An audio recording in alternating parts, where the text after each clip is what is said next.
Bismillahirrahmanirrahim. Assalamualaikum warahmatullahi ta'ala wabarakatuh. Alhamdulillahi wa kafa, wassalatu wassalam ala sayyidina al-mustafa wa ala alihi wa sahbihi ahli sidqi wal wafa. Allahumma salli wa sallim ala sayyidina Muhammad wa ala ali sayyidina Muhammad. Ahlan wa sahlan, ada Ustaz Dery Sulaiman. Ustaz Dery jangan kemana-mana. InsyaAllah hari ini tamu kita ada Habib Jamal Ba'aqil.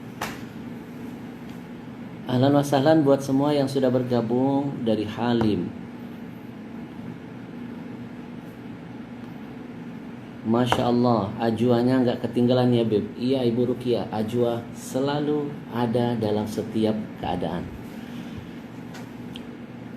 Banyumas menyimak, ahlan wa sahlan. Ayo kita bergabung. Hari ini teman-teman sekalian, insya Allah kado buat antum semuanya. Kita akan hadirkan guru kita, Habib Jamal Ba'aqil. Masya Allah, seorang Habib yang alim, tawadu, akhlaknya Masya Allah. Saatnya kita menimbah ilmu dari beliau. Siapkan pena, siapkan buku. Saya selalu setiap dalam live ada buku, ada pena yang saya siapkan. Ya, rugi kita ambil berkah dari Habib Jamal Ba'aqil. Baik teman-teman sekalian, sambil kita menyambut kedatangan dari teman-teman, ada yang dari Malang hadir. Masya Allah, Masya Allah, Majelis Rasulullah Kalibata menyimak, ahlan wa sahlan. Dari Semarang, Masya Allah. Mohon maaf teman-teman, seharusnya tadi kita jam 7:30, karena ada sesuatu dan lain hal tadi terlambat. Sekali lagi juga minta maaf kepada Habib Jamal Ba'aqil. Muara Enim hadir, Pekalongan hadir, Masya Allah. Ayo berkumpul kita di Taman Syurga. Semuanya merapat. Yang jauh mendekat, yang dekat mari merapat. Bogor, ahlan wa sahlan. Daripada kita nongkrong di rumah, ngisi PSBB dengan hal-hal yang kurang bermanfaat, waktu terbuang, nonton TV, nonton drama Korea, TikTok, dan lain sebagainya. Ada baiknya teman-teman sekalian, kita isi waktu luang kita di rumah dengan sesuatu yang bernilai ibadah. Ingat, ciri-ciri orang yang rugi itu umurnya terus bertambah, hari terus berlalu, tapi ilmunya nggak makin bertambah. Temennya, saudaranya nggak makin banyak. Amalnya nggak meningkat. Itu ciri-ciri orang yang rugi di hadapan Allah Subhanahu wa Ta'ala. Baik, sudah 100 lebih yang bergabung. Madura, Dimmah. Ayo merapat, kita ambil berkah hari ini dari seorang Habib yang Masya Allah, Habib Jamal. Saya termasuk orang yang mencintai beliau, menyayangi beliau, akhlak beliau yang Masya Allah.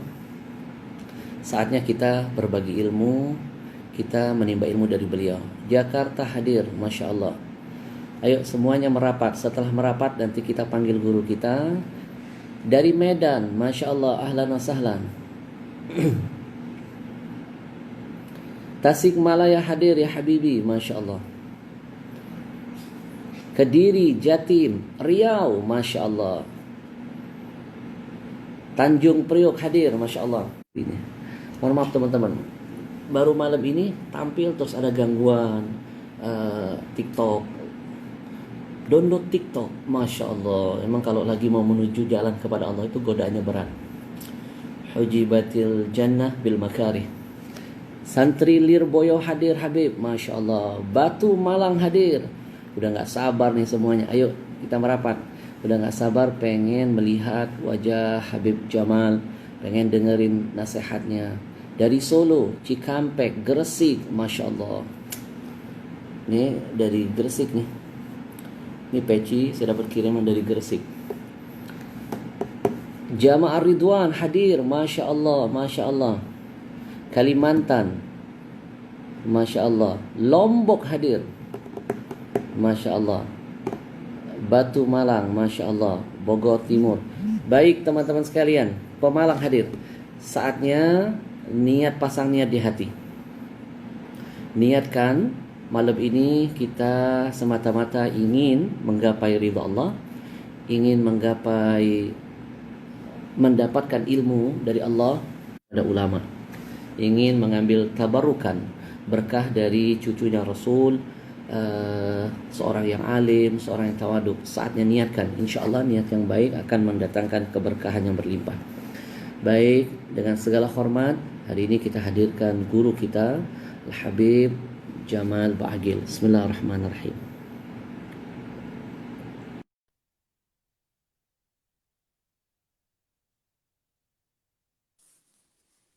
Assalamualaikum ya Habibana. Waalaikumsalam warahmatullahi wabarakatuh. Ya. Beb, yang pertama mohon maaf terlambat mulainya karena Nggak ada apa-apa, Habib. sesuatu dan lain hal.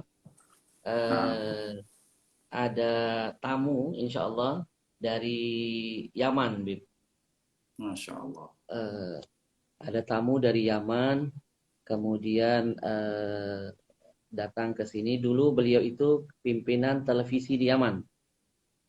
Malam ini datang dan bawa temannya lagi. Ternyata Beb, Masya Allah, Masya Allah. Banyak sekali mereka yang tertipu investasi di Indonesia.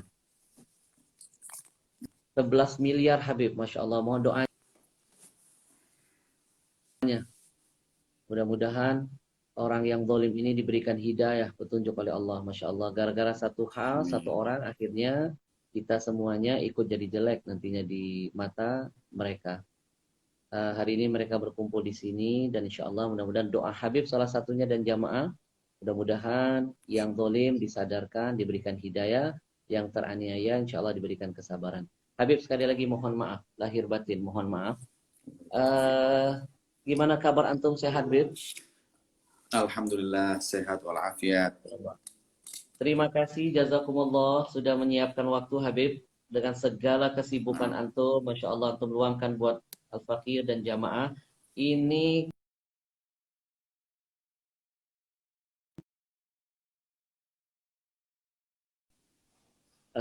berharap kepengen dihadirkan Habib Jamal di dalam live.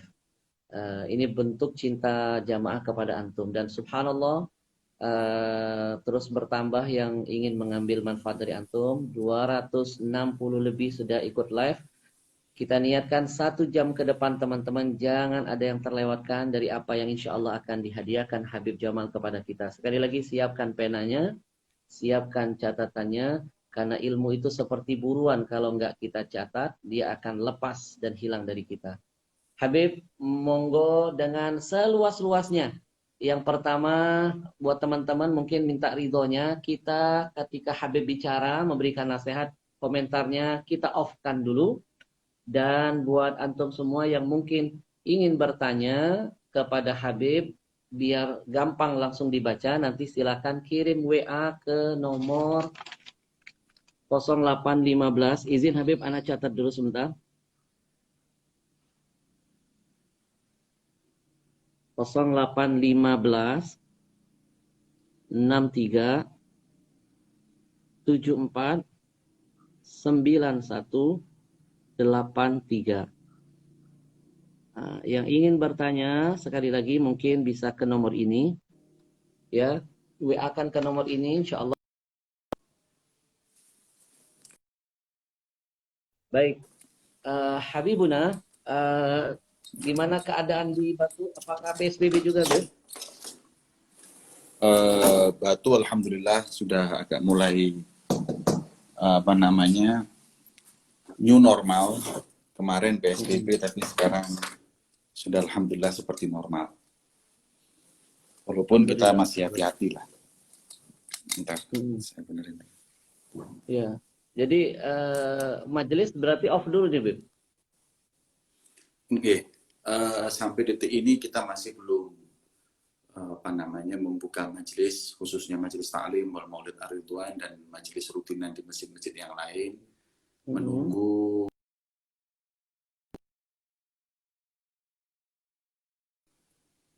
kita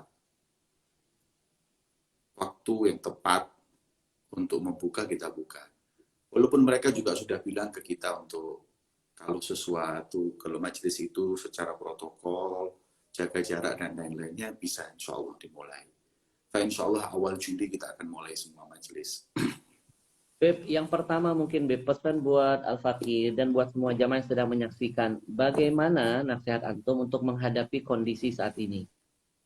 Di mana, Masya Allah, ini mungkin ujian yang sangat-sangat berat bagi kita semua dan belum kita alami dalam waktu-waktu sebelumnya. Yang sudah punya pekerjaan bisa berimbas kehilangan pekerjaan. Yang sedang mencari pekerjaan dipastikan tidak akan bisa menemukan pekerjaan dalam waktu ke depan. Jadi betul-betul seperti kata pepatah, jatuh dari pohon ketimpa tangga, diuber anjing lagi, Bib. Jadi udah kompleknya luar biasa ujiannya, butuh kesabaran dan betul-betul nasihat yang dahsyat dari para ulama. Salah satunya malam ini untuk mengawali perjumpaan ini, kita minta tips arahan dari Habib bagaimana menyikapi kondisi saat ini.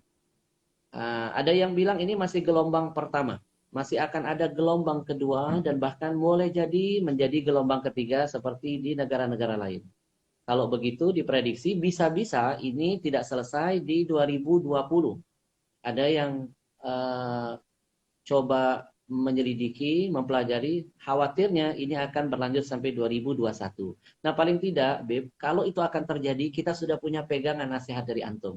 Dan buat jamaah, bagaimana seharusnya kita menghadapi ini, Beb? Monggo, Habib. Bismillahirrahmanirrahim. Sayyidina Muhammad wa ala alihi wa sahbihi ajma'in, amma ba'd. Pertama,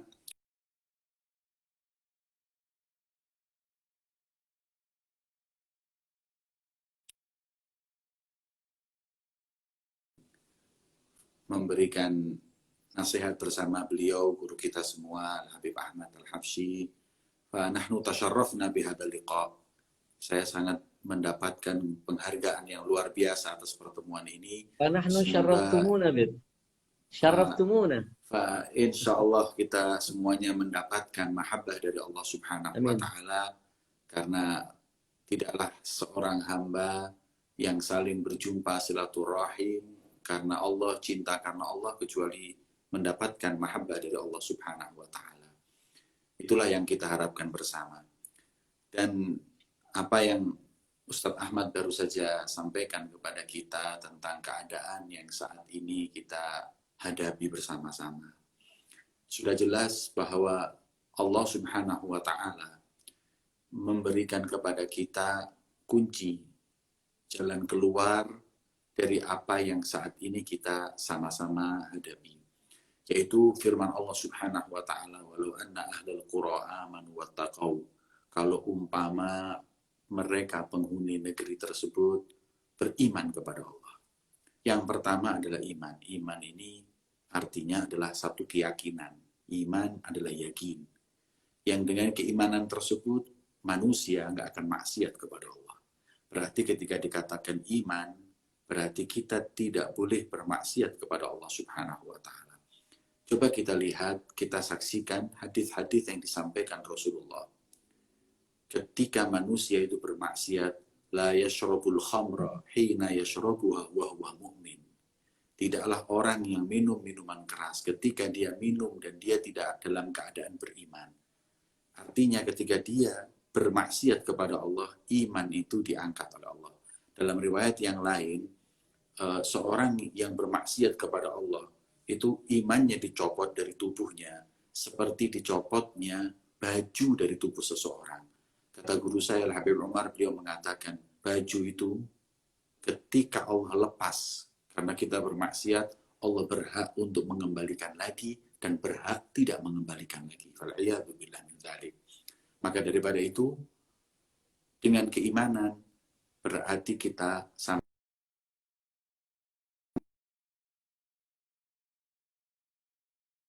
yakin kepada Allah, tidak syirik ta'ala dan taat kepadanya, wattaqau, kemudian bertakwa kepada Allah. Mereka takut kepada Allah.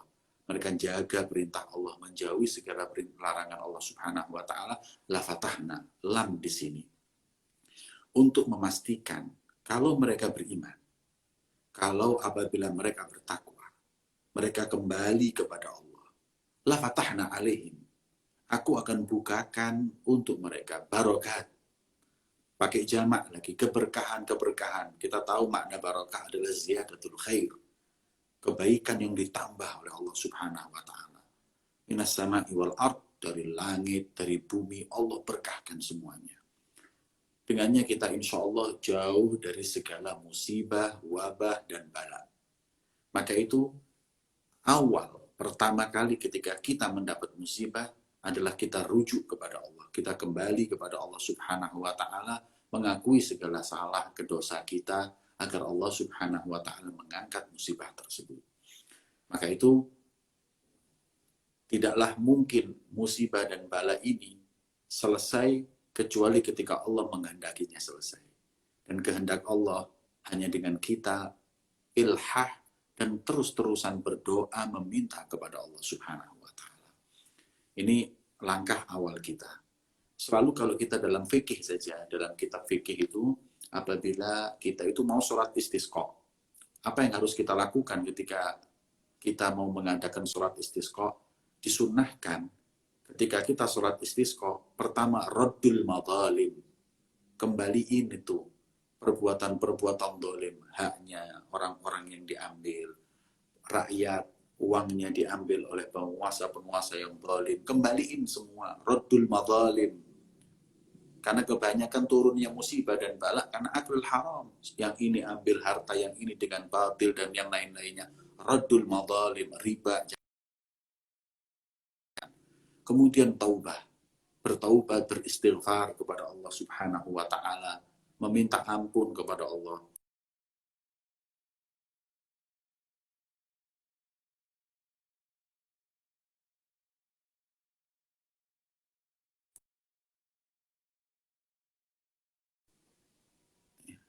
Yang ketiga adalah kita bersedekah, sama-sama sedekah. Dan yang keempat adalah tadzallul.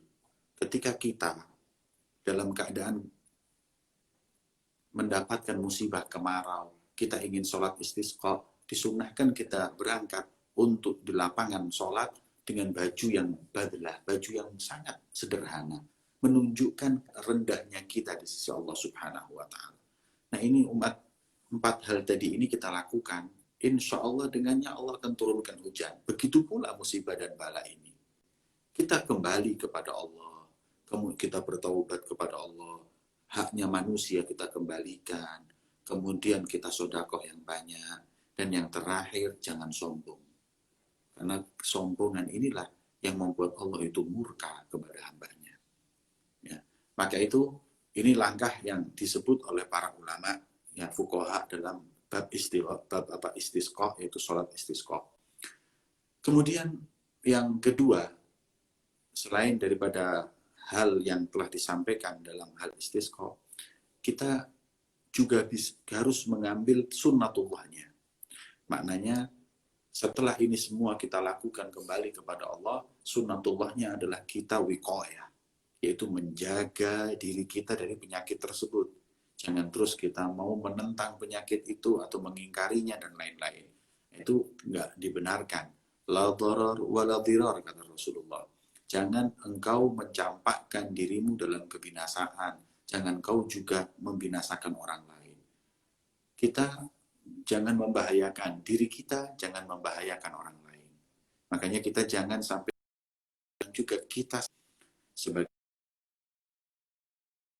yang diajarkan oleh Nabi kita Muhammad SAW. Maka sudah sunatullahnya, apa yang sekarang disarankan oleh dokter yang amanat, untuk kita pakai masker, nggak keluar rumah, cuci tangan, kita lakukan. Walaupun kita juga punya cara-cara yang diajarkan oleh Allah dan Nabi-Nya Muhammad Sallallahu Alaihi Wasallam, sebagaimana tadi telah sama-sama kita dengarkan uraian yang sebelumnya. Maka itu setelah ini semua, kita ketawakal kepada Allah Subhanahu wa Ta'ala. Pasrah lam yakun liyukhti'an. Kita pasrah sama Allah. Jadi setelah kita udah upaya, udah semuanya, kita jangan ketakutan. Karena yang namanya ketakutan ini sudah nisful marad. Belum sakit duluan kalau kita udah ketakutan. Terus gimana? Tawakal. Wa fawwid amri ilallah. Innallaha basirum bil ibad. Ya, kita pasrahin semua sama Allah. Allah yang maha tahu. Dari situ, insya Allah kita akan menghadapi semua hal ini dengan hati yang lapang dan lujuk kepada Allah, kembali kepada Allah Subhanahu wa Ta'ala. Sambil kita tawakal, insya Allah gak akan bisa kena sesuatu kepada kita kecuali izinnya Allah, dan tidak akan luput dari kita kecuali dengan izinnya Allah. Mungkin gitu Ustaz Ahmad untuk menghadapi saat ini apa yang di tengah-tengah kita. Nastafid minkum kathir Habib, Masya Allah. Nastafid minkum kathir. Masya Allah. Teman-teman tadi sudah dengar ya, intinya beliau menitipkan pesan kepada kita bahwa suatu negeri itu akan senantiasa dihujani dengan keberkahan, barakat, kata beliau, jamak di situ. Berkahnya bukan cuma di bumi, di langit. Yang turun dari langit hujan nggak bikin banjir. Yang keluar dari bumi bukan sesuatu yang membinasakan kita. Jalannya harus dengan iman dan takwa. Jauhi segala bentuk kemaksiatan. Dan tadi beliau menekankan ketika seseorang bermaksiat, berhati-hatilah. Saat itu imannya dicabut oleh Allah Subhanahu wa Ta'ala. Seperti halnya dia manusia yang dilepaskan pakaiannya. Udah nggak ada harga diri di hadapan Allah Subhanahu wa Ta'ala. Dan teman-teman hati-hati, kemaksiatan itu juga bisa menjadi penghalang ya, Bib. Penghalang ilmu ya. Semakin banyak kita bermaksiat, maka ada beberapa hal yang akan terhalang mampir ke kita. Seperti ilmu, rezeki, kemudian bisa menimbulkan keresahan, bisa menimbulkan, mendatangkan kesulitan, dan mencabut segala bentuk keberkahan. Maka teman-teman, pesan pertama Habib ini mengajarkan kepada kita, jauhi segala bentuk kemaksiatan.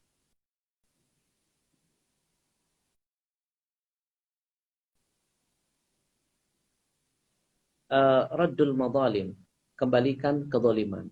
Karena memang saat ini apa yang diprediksi Nabi ternyata kejadian, terjadi. Akan datang suatu zaman, kata Nabi, di mana seseorang itu udah nggak punya kepedulian. Mana yang halal, mana yang haram dalam mencari rezeki. Yang penting hantam. Semuanya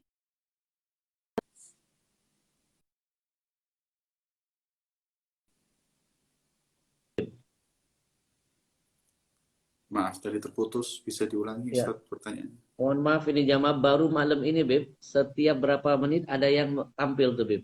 Nawarin TikTok. Tampil lagi, nawarin iklan apa itu. Baru malam ini nih. Ini Masya Allah nih. Godaannya luar biasa nih. Jadi agak terputus, harus dihilangkan dulu, dihilangkan lagi iklan-iklan yang nggak ada manfaat. Begini Beb, tadi Habib bilang ya salah satunya adalah raddul madzalim. Berusaha, ada upaya mengembalikan segala bentuk kezaliman. Banyak sekali terjadi ada hal-hal yang bukan milik kita, kita rampas dan kita makan. Ya, seperti yang anak tadi sempat cerita ke antum, ada sohib kita dari Yaman, 11 miliar uangnya dilarikan di Makassar. Ada orang kita menawarkan investasi di sana. Ya, dia datang dari Yaman, bawa uang 11 miliar untuk investasi properti. Dibangunkan satu rumah, ditunjukkan betul satu rumah jadi. Terus kemudian ditinggalkan. Uang 1 miliar, 11 miliarnya dibawa kabur. Dan ternyata malam ini beliau bawa lagi teman dia yang akan bercerita kepada Ana, ada hampir 200 miliar orang Arab ditipu di puncak. 200 miliar, 5 orang temannya, ada yang beli rumah saat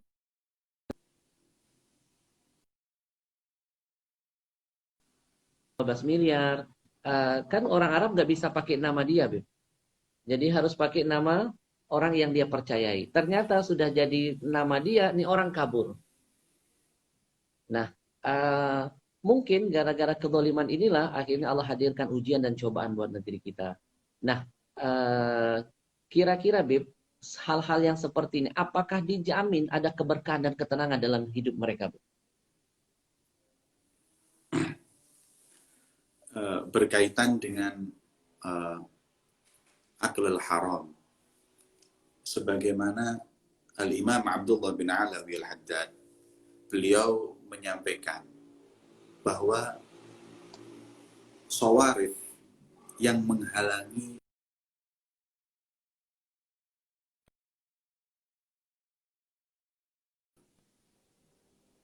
dan diantaranya adalah aklul haram, yakni memakan harta orang lain atau dengan cara memakan harta dengan cara yang diharamkan oleh Allah. Bisa jadi dengan proses riba atau memakan harta orang dengan cara yang zulum atau zalim. Fa'ala kulli hal, yang namanya makan haram tersebut itu mempunyai dampak yang sangat serius. Dampaknya itu kata ulama bukan cuma sekedar di dunia, bahkan sampai kelak nanti di akhirat. Tapi di dunia ini udah dampaknya udah ada. Dan di antara daripada dampaknya yang buruk, pertama adalah tidak diterimanya doa orang tersebut. Sebagaimana beberapa riwayat menyebutkan, "Tsumma yamutu yadayhi ila sama, faqala ya Rabb." Ada orang yang sampai mengulurkan tangannya ke langit, meminta kepada Allah, "Ya Allah, ya Allah, ya Allah." Kemudian mat'amuhu haram, wa mashrabuhu haram, wa malbasuhu haram, wa ghudhiya bil haram, fa anna yustajab lah. Kata Rasulullah, gimana mau dikabulkan doa orang tersebut sedangkan makanannya haram, minumannya haram, dan dia pakai kain pun dari uang haram, dan dia dari kecil dikasih makan yang haram. Fa'anna yustajablah, kaifa yustajablah, bagaimana akan dikabulkan? Dalam riwayat dahulu Sayyidina Musa alaihissalam pernah melihat seorang hamba Allah yang meminta sambil menangis, kemudian tidak dikabulkan permintaan itu oleh Allah. Hingga Nabi Musa yang kalim Allah bertanya kepada Allah, "Ya Rabb, ala lima lam tastajib da'wata fulan?" Kenapa aku nggak kabulkan doa orang tersebut, ya Allah? Dia udah seperti itu, meminta, mengharapnya kepadamu. Maka dijawab oleh Allah, "Kaifa astajib wa fi badnihi haram, ya Musa?" Maka katanya, bagaimana aku kabulkan, bagaimana aku ijabai, sedangkan dia ketika mengadakan tangan meminta di perutnya barang yang haram, na'udzubillah min dzalik. Maka dampak yang pertama, seorang yang memakan harta haram adalah satu, tidak dikabulkan doanya oleh Allah Subhanahu wa taala. Makanya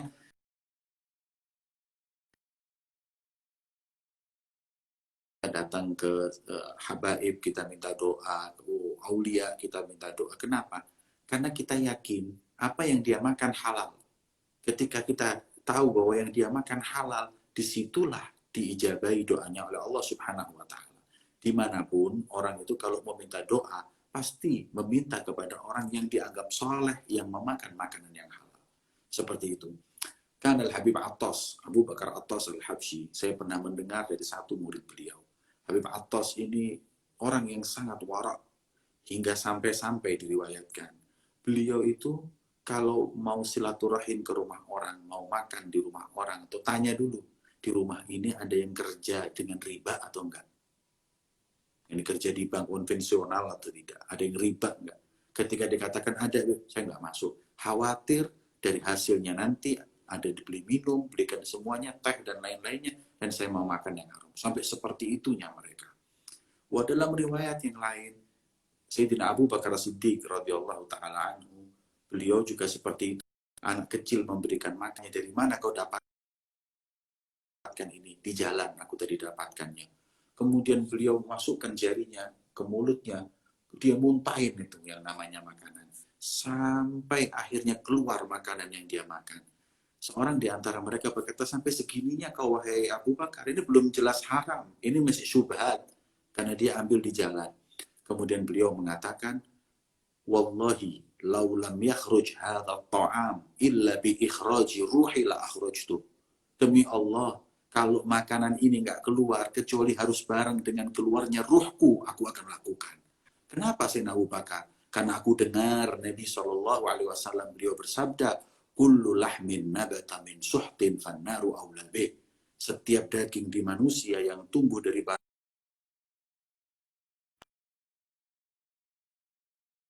Subhanahu wa ta'ala. Maka daripada itu, dampaknya coba lihat. Doa nggak diijabahin. Kemudian masuk neraka Allah Subhanahu wa ta'ala. Seperti itu. Belum lagi menyakiti hati orang, Ustaz. Coba kita dari cerita-cerita yang Ustaz sampaikan. Bagaimana orang-orang tadi yang membawa harta, kemudian dia bohongin, kemudian hatinya hancur, bisa mungkin stres dan lain-lain. Saya nggak bisa bayangin bagaimana seperti itu orang-orang itu. Makanya ini termasuk kasri qalbil mu'min. Ini termasuk daripada orang yang menghancurkan hati orang mukmin. Orang kalau udah ngancurin hati orang mukmin, kata ulama, hurmata qalbu mu'min asyaddu indallahi min hurmati Ka'bah. Kehormatan hati orang mukmin itu di mata Allah jauh lebih berharga daripada kehormatan Ka'bah. Hingga dalam riwayat mengatakan lau kasarta Ka'bah labinatan ba'da labinatin. Kalau kau hancurkan itu Ka'bah batu demi batu, itu dosa besar, tapi lebih lagi dosanya kau hancurkan hati orang yang beriman kepada Allah Subhanahu wa taala. Maka itu perbuatan seperti itu udah pasti membuat orang stres, membuat orang nah, apa keberkahannya dari harta seperti itu? Nantinya dia akan menyesal, itu masih di dunia, belum lagi sampai nanti di akhirat. Billah. Dan yang paling parah dari semua itu, makanan yang haram bisa menyebabkan seseorang meninggal dalam keadaan su'ul khatimah.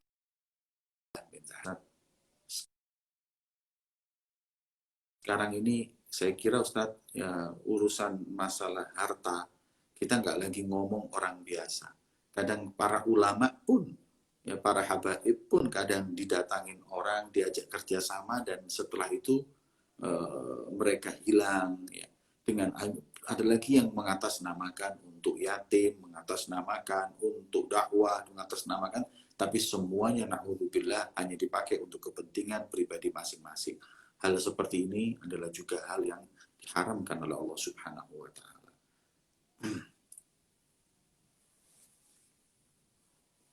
Gitu, Ustaz. Baik, Habib. Maaf. Karena ada gangguan sedikit ini Habib. Okay. Fotonya antum, gambarnya antum tidak bergerak. Tapi suara tadi jelas, Bib.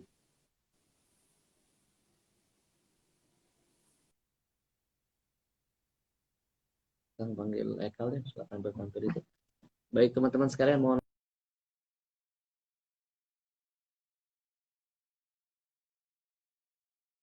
maaf. Kita coba hadirkan kembali Habibnya. Mohon maaf banget, hari ini tumben banyak sekali gangguan, mungkin karena sinyalnya. Padahal Masya Allah lagi asyik-asyiknya kita mencatat pesan dari beliau.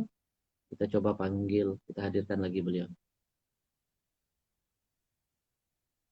Dan teman-teman jangan lupa, yang ingin bertanya kepada Habib, Ahlan wa sahlan Pak Uki, Masya Allah. Yang ingin bertanya setelah ini, tolong catat nomor yang saat ini sudah saya sematkan, nomor ini. Nah ini, ya. Catat nomor ini, kirim WA, nanti akan kita sampaikan pertanyaannya kepada Habib. Ya. Masya Allah, ada Habib Syaugi Asgab, Bang. Beb, afwan Beb, sinyalnya ini kayaknya Beb, Masya Allah. Khair, Lagi insyaallah. asik nyatat menikmati Beb, ya Allah, benar-benar. Memang ujian itu datang di saat tidak siap Beb. Lagi nikmat-nikmatnya, Masya Allah. Tapi ada beberapa poin hari ini, izinkan Anda menyimpulkan Habib, biar Fadhal, para jamaah silakan. mendapatkan manfaat. Teman-teman, tadi paling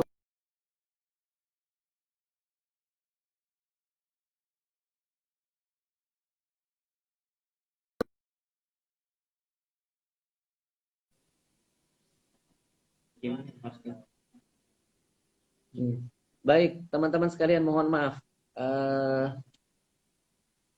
Ada 3 paling tidak yang tadi sudah Al-Fakir catat buat antum semuanya, agar semakin semangat menjauhi dari hal-hal memakan hal yang haram.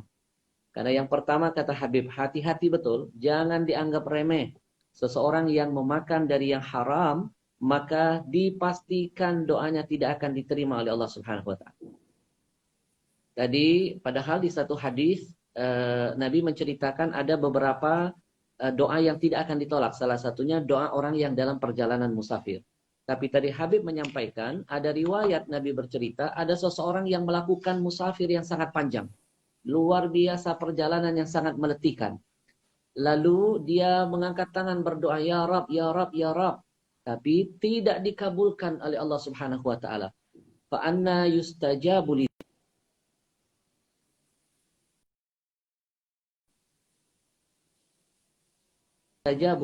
Bagaimana mungkin doanya akan diijabah oleh Allah Subhanahu wa taala? Kenapa? Ada 4 kesalahan dia. Yang pertama, makannya dari yang haram, kata Habib. Yang minumnya dari yang haram. Pakaian dia pakai yang nempel di badannya dari yang haram. Bahkan dari kecil dikasih suapan-suapan yang haram.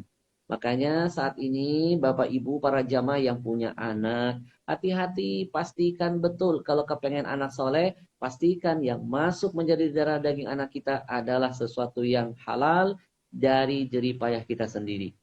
Lalu yang kedua kata Habib, yang makanan yang haram bisa menjadi tiket pelakunya masuk ke dalam neraka. Kullu lahmin nabata min haram fannaru aula bihi. Tadi beliau sampaikan hadis itu, setiap daging yang tumbuh dari yang haram, maka nerakalah tempat yang pas untuk pelakunya. Dan yang ketiga,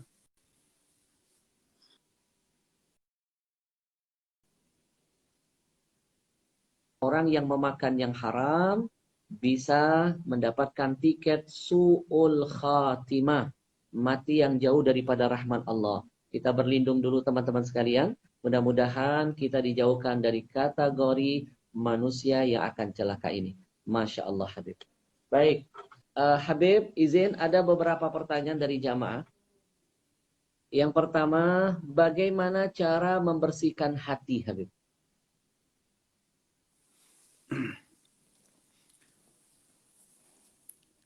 Bismillahirrahmanirrahim. Bagaimana cara membersihkan hati? Hati itu memang adalah tempat pandangan Allah, dan dengannya senantiasa kita harus membersihkan.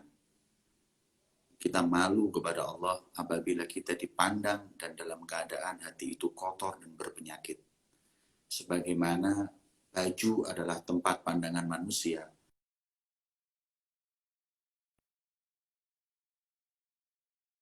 fokus dengan baju kita. Begitu pula hati. Maka bagaimanakah cara untuk kita membersihkan hati ini? Yang itu dia adalah tempat pandangan Allah.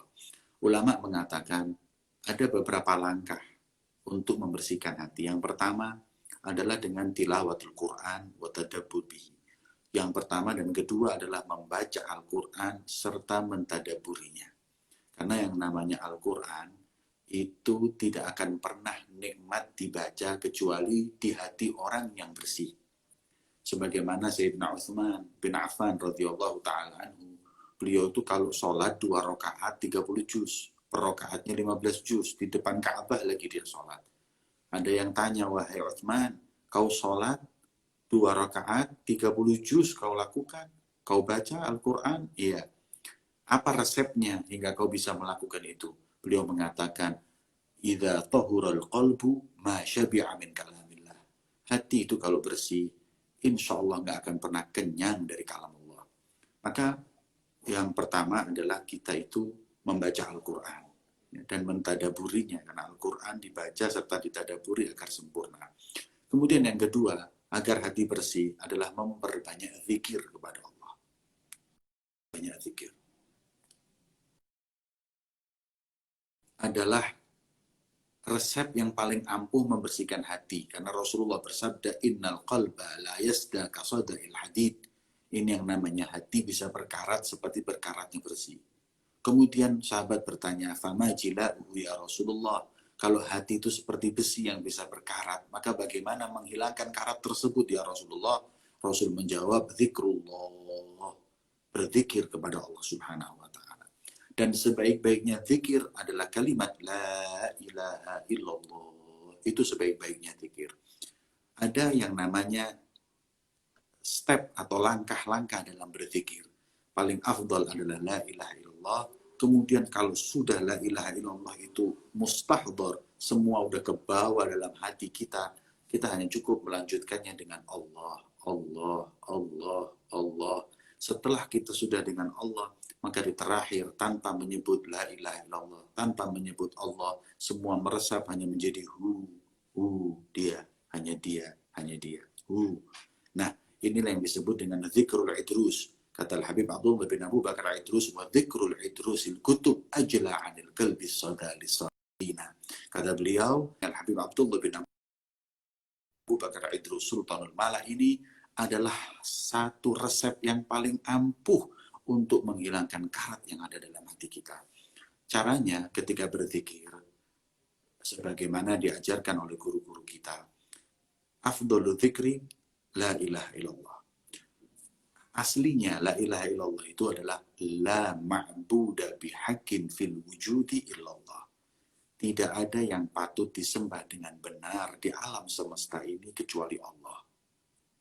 Ini harus dipahami dulu. Arti la ilaha illallah itu tidak ada zat yang paling hak, yang paling benar untuk disembah di alam semesta ini kecuali Allah. Nah, ketika kita faham itu, menyampaikan la ilaha illallah, kita tekankan dalam dua hal. Yang pertama dalam nafinya, la-nya. Kemudian dalam isbatnya, illanya. Makanya ketika berzikir, la itu artinya tidak ada, nanti selanjutnya kecuali. Maka kita diajarkan guru-guru kita menekan di dua hal. La ilaha illallah. La ilaha illallah. Nggak ada kecuali Allah.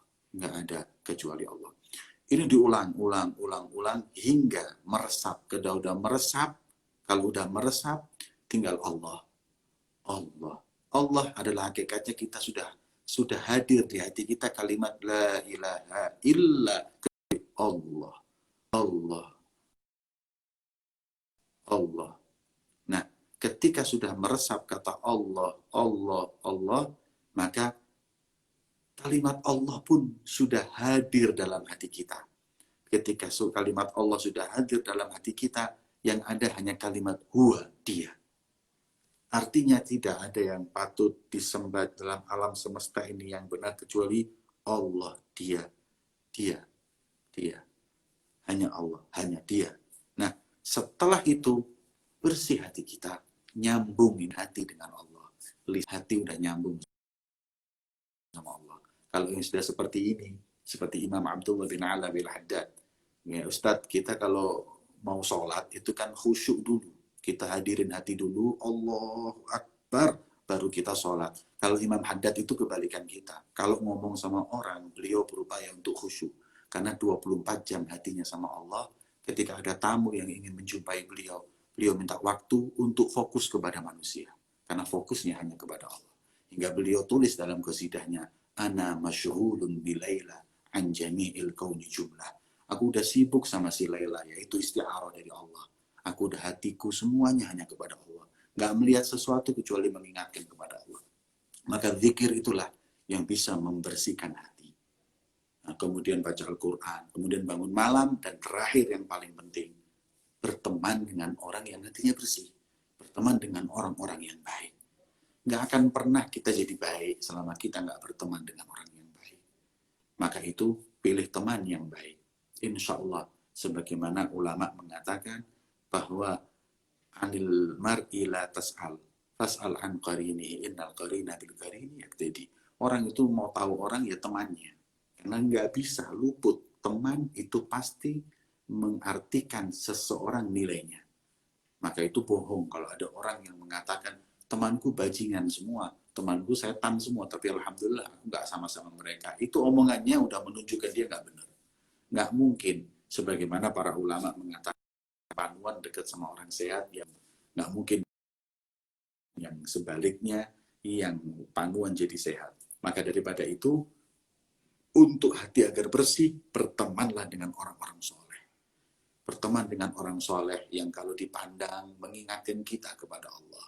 Yang kalau dipandang membuat hati kita yang gundah jadi bahagia. Itu kita kan tahu nih, kita kadang-kadang ini kalau lihat orang yang lagi sumpek karena banyak utang, ya karena sumpek banyak utang, kita lihat orangnya nggak ikut utang, ikut sumpek. Karena udah bawaannya seperti itu. Tapi kalau ada orang yang dekat dengan Allah, cinta dengan Rasulullah, ini subhanallah, idza ru'u dzikirallah. Kalau dipandang mengingatkan kita kepada Allah. Kalau dipandang membuat hati kita ini yang gundah, hati kita yang kotor menjadi bersih. Maka itu selalu dikatakan bahwa orang kadang-kadang kalau udah hatinya kotor,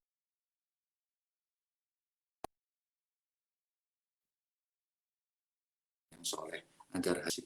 Seperti itu Ustaz, mungkin bagian sedikit daripada cara membersihkan hati, dan jelas itu Masya begitu Allah, banyak. Masya Allah, Karena Masya ada Allah. Bukan kitab-kitab sedikit ini, Beb. berjilid-jilid untuk itu. Bukan sedikit, tapi luar biasa. Masya Allah. Beb, Masya Allah. Ini masih hang lagi nih, Beb. Karena izin setengah menit, Beb. Izin setengah menit. Masya Allah. Dekat lagi deh.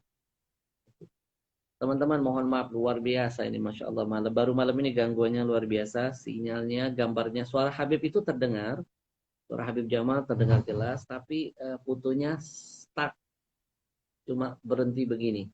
Kita coba panggil lagi ya, Masya Allah, Masya Allah. Hari ini teman-teman catat betul, jangan nggak catat. Saya nggak mau ketinggalan. Ini sudah halaman kedua, ya, ambil ilmunya. Kita coba hadirkan lagi Habibnya. Tapi sebelumnya sebentar teman-teman. Apa? Ya lagi, hacking lagi gimana ya Pak? Kita keluar dulu. Hapus semua. Ya. Gitu. Oh gitu. Baik. Halo teman-teman, memang ujian nih malam ini. Ujian luar biasa. Lagi asik-asik, nikmat, betul.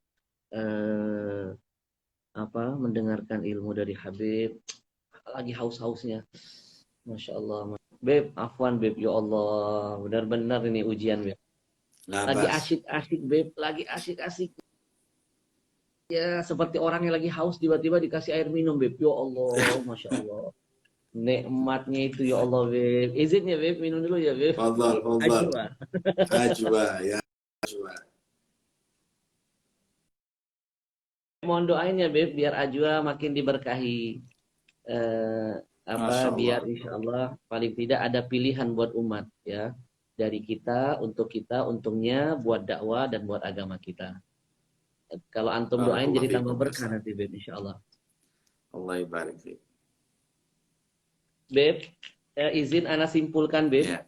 Teman-teman tadi ada pertanyaan pertama dari saudara kita, bagaimana cara membersihkan hati? Dijawab oleh Habib.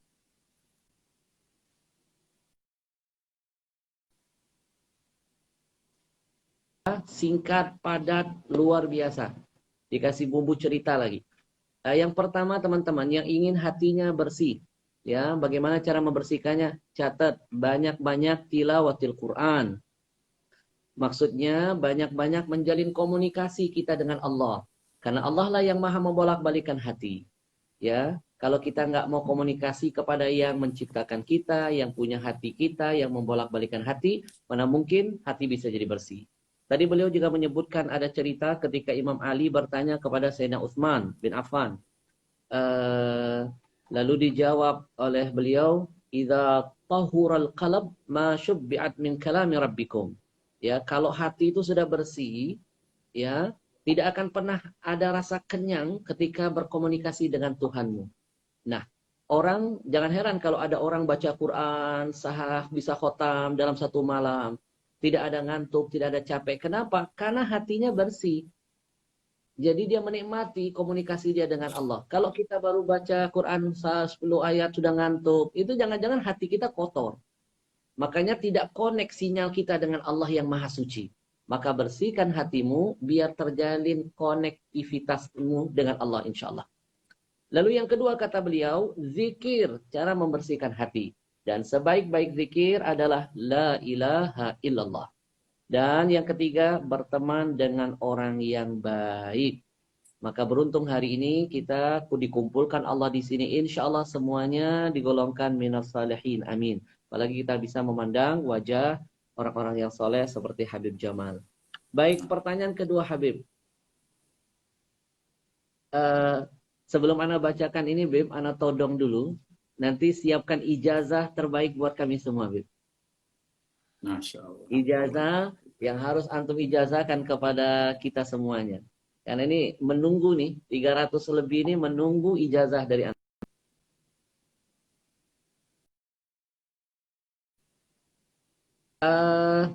Bolehkah sholat taubat dilaksanakan tiap hari dari Sukoharjo?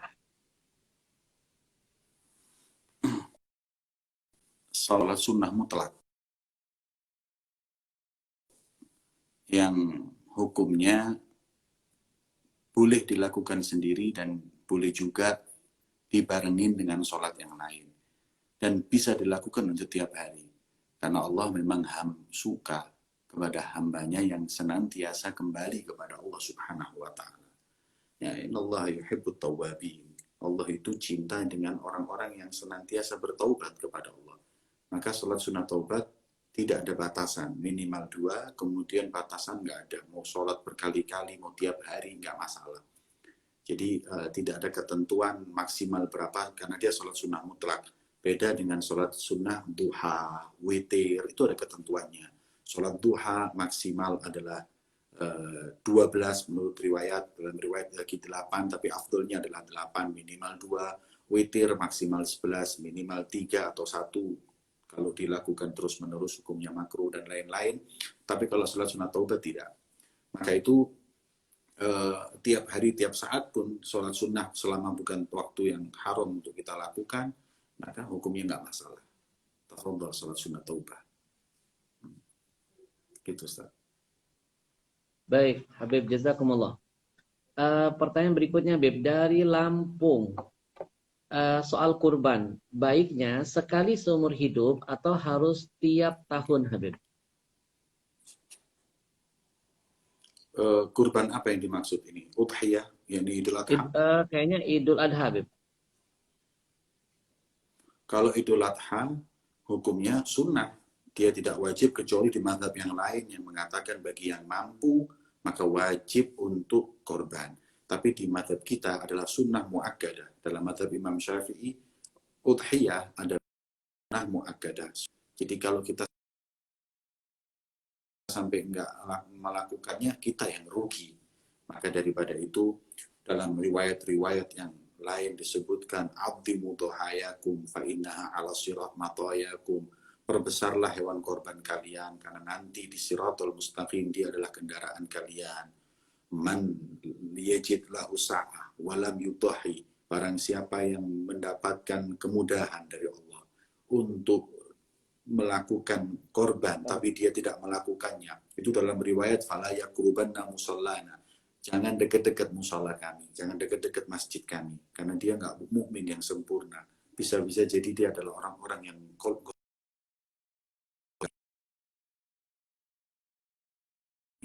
dalam riwayat yang lain, fa insya'an yamut yahudiyan atau nasraniyan. Kalau mau mati terserah dia, mau mati Nasrani, mau mati Yahudi dan lain-lain.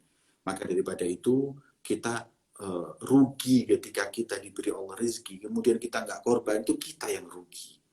Karena begitu besar pahala orang yang mau berkorban.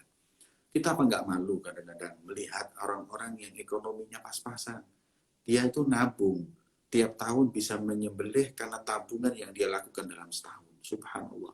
Kita ini kadang-kadang beli handphone dengan harga puluhan juta, bahkan 10 juta kita beli.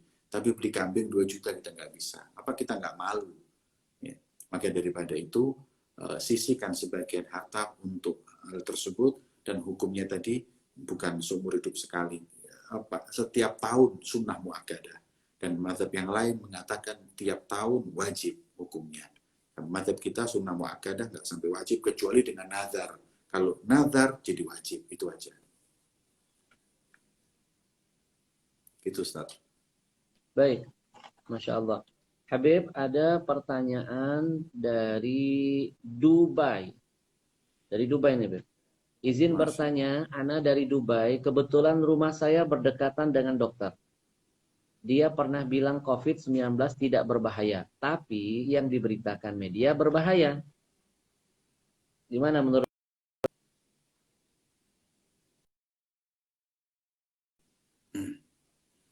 Menurut Al-Faqir, kita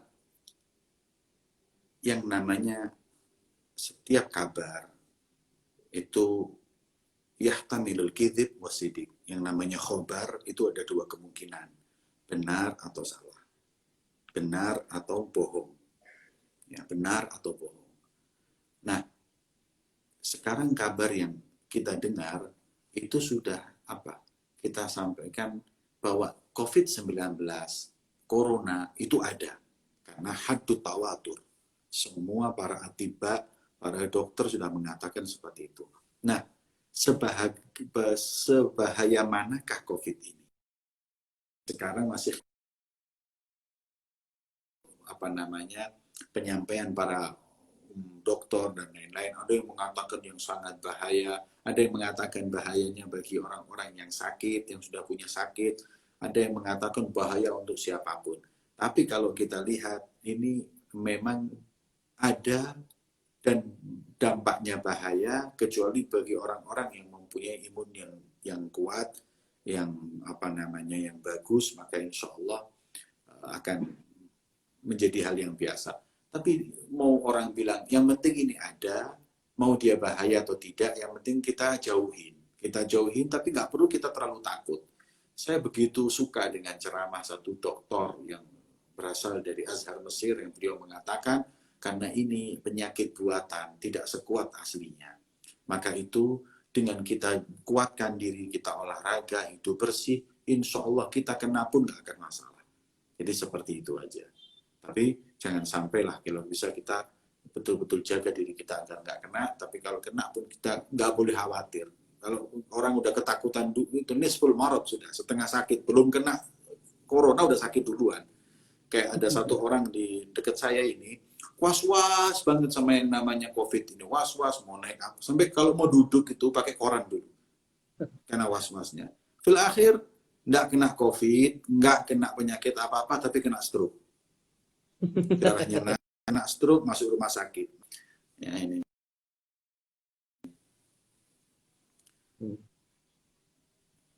Jadi gitu. Baik, Masya Allah. Jadi Beb artinya takut kita tidak boleh, tapi takut dan was-was nggak boleh. Waspada yang boleh ya Beb. Iya betul. Ya, jadi lebih baik teman-teman sekalian kita lebih baik Allahumma Muhammad al-wiqayah khairun minal ilaj. Jadi pencegahan itu Nah, lebih baik daripada mengobati. Waspada boleh, tapi jangan terlalu panik. Tadi Habib ceritakan nggak kena COVID tapi kena stroke. Akhirnya ujung-ujungnya bisa jadi stop, Beb. Ya. Beb, ada pertanyaan lagi. Apa hukumnya makan hasil deposito, Beb? ya. Depositonya harus kita pelajari dahulu. Kalau deposito tadi itu adalah deposito yang sudah pasti keuntungannya, maka itu hukumnya riba. Kullu qardin jarra bihi naf'an fahuwa riba.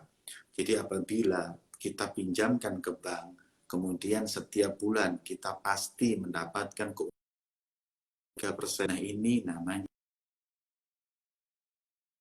riba. Ulama mengharamkannya. Ya.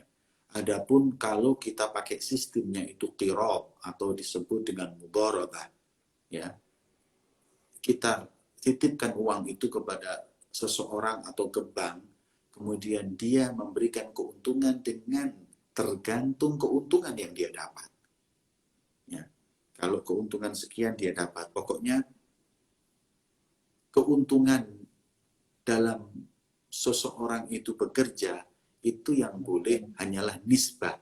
Berapa persen dari keuntungan nanti akan saya berikan, itu boleh.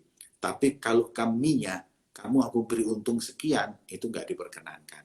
Jadi deposito itu hukumnya bagaimana? Ya tergantung. Kalau depositonya dengan cara yang syariah tadi itu benar, halal. Tapi kalau depositonya dengan cara yang konvensional, maka hukumnya haram. Seperti itu. Baik, Masya Allah. Terus ada pertanyaan Beb dari Banyuwangi.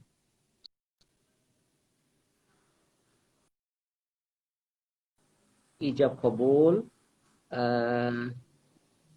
Yang dipakai binnya bukan bin ayah kandungnya, tapi ayah angkatnya. Apakah sah pernikahannya?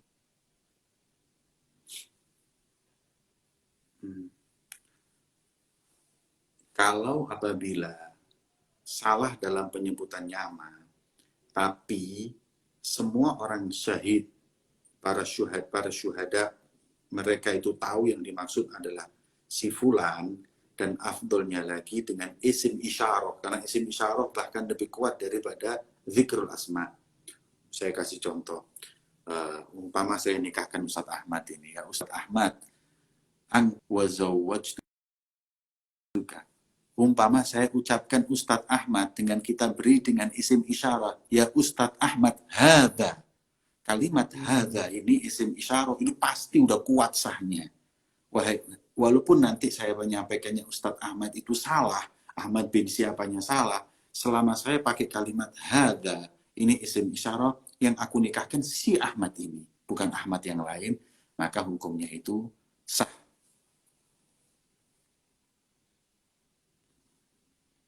Saya ingat guru saya Al-Habib Saleh bin Ahmad Al-Idrus, beliau adalah memang sangat hati-hati. Kita para habaib di Hadramaut dan orang-orang yang masyrabnya masyrab Alawi, itu kita punya dua hal yang beda dengan yang lain.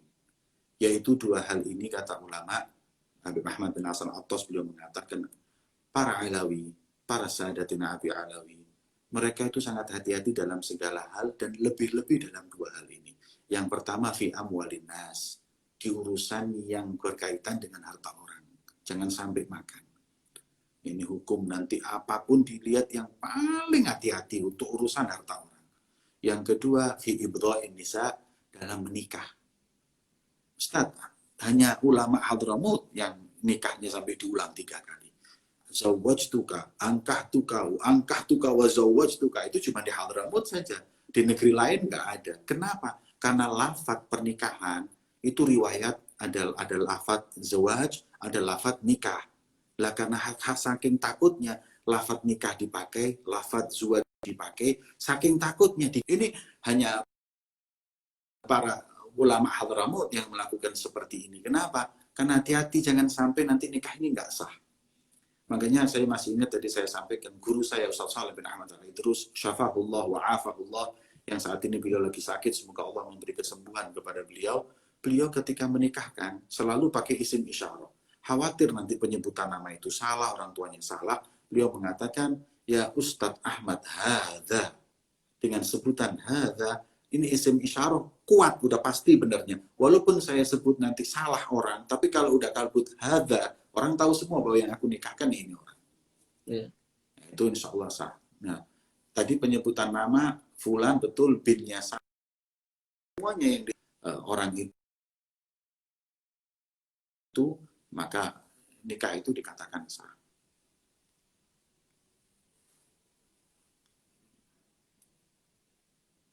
Ya, baik. Habib, pertanyaan berikutnya, ketika makanan yang tidak tahu halal dan haram, apa yang harus kita lakukan agar tubuh darah daging kita kembali suci? Adakah langkah-langkahnya, Habib? Rasulullah bersabda, al-halalu bayyin wal haramu bayyin wa bainahuma umurun mushtabihat. Yang halal itu jelas, yang haram itu pun juga jelas. Adapun yang nggak jelas halal dan haramnya, ini yang disebut dengan mustabihat atau syubhat. Dan Rasulullah mengingatkan, waman waqa'a fi syubhat waqa'a fil haram. Orang kalau sudah terjerumus ke syubhat, pasti akan ada saatnya terjerumus ke yang haram. Makanya kita yang syubhat ini jangan lakukan. Walaupun kita mengatakan tidak haram mutlak, tapi ketika kita sudah masuk ke sana, yang kita khawatirkan, kita meringankannya, mengentengkannya hingga masuk yang haram. Rasulullah menyebutkan, Wa man waqa'a fi syubhat waqa'a fil haram kara'iyar haula al-hima yushiku an yarta'u fi. Rasulullah mengatakan seperti pengembala domba. Pengembala domba itu kalau merumput, ya ini membawa piaraannya, dombanya, mengambil atau masuk sebelah. Kalau kita udah dekat-dekat ke barisnya, istilahnya ke perbatasan, jangan di perbatasan, agak sini yang pasti. Kalau udah di perbatasan, nanti pasti dikit-dikit masuk harta orang itu kita makan. Maka itu diibaratkan. Makanya orang kalau udah ke syubhat, pasti akan nantinya suatu saat melakukan yang haram. Dan syubhat ini adalah bagian daripada waroknya orang. Kalau kita nggak warok, ya kita akan makan yang syubhat. Sedangkan warok adalah salah satu daripada sebab terimanya amal ibadah kita. Sebagaimana ulama mengatakan, "Lau shallaitum hatta takunu kal hanaya wa sumtum hatta takunu kal autar, la yataqabbala dzalika illa bi war'in hajiz." Kalaupun kau itu berdiri sholat sampai kayak padi yang merunduk, hingga kau itu puasa tiap hari seperti senar kurusmu, tapi kau nggak punya sifat warok, nggak diterima semua amal ibadahmu oleh Allah. Na'udzubillah, tsumma na'udzubillah. Makanya kalau kita nggak tahu halal haram, tinggalin. Dak ma yuribuk ila ma la yuribuk. Tinggalkan sesuatu yang meragukanmu kepada sesuatu yang nggak meragukanmu. Enak gitu hidup. Baik.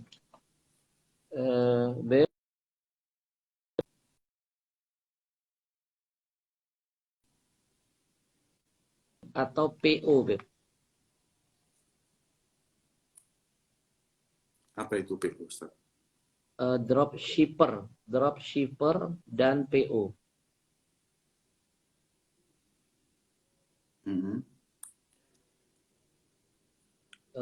Ini kayaknya Anda juga kurang paham deh. Mungkin barangnya diterima dulu baru bayar mungkin.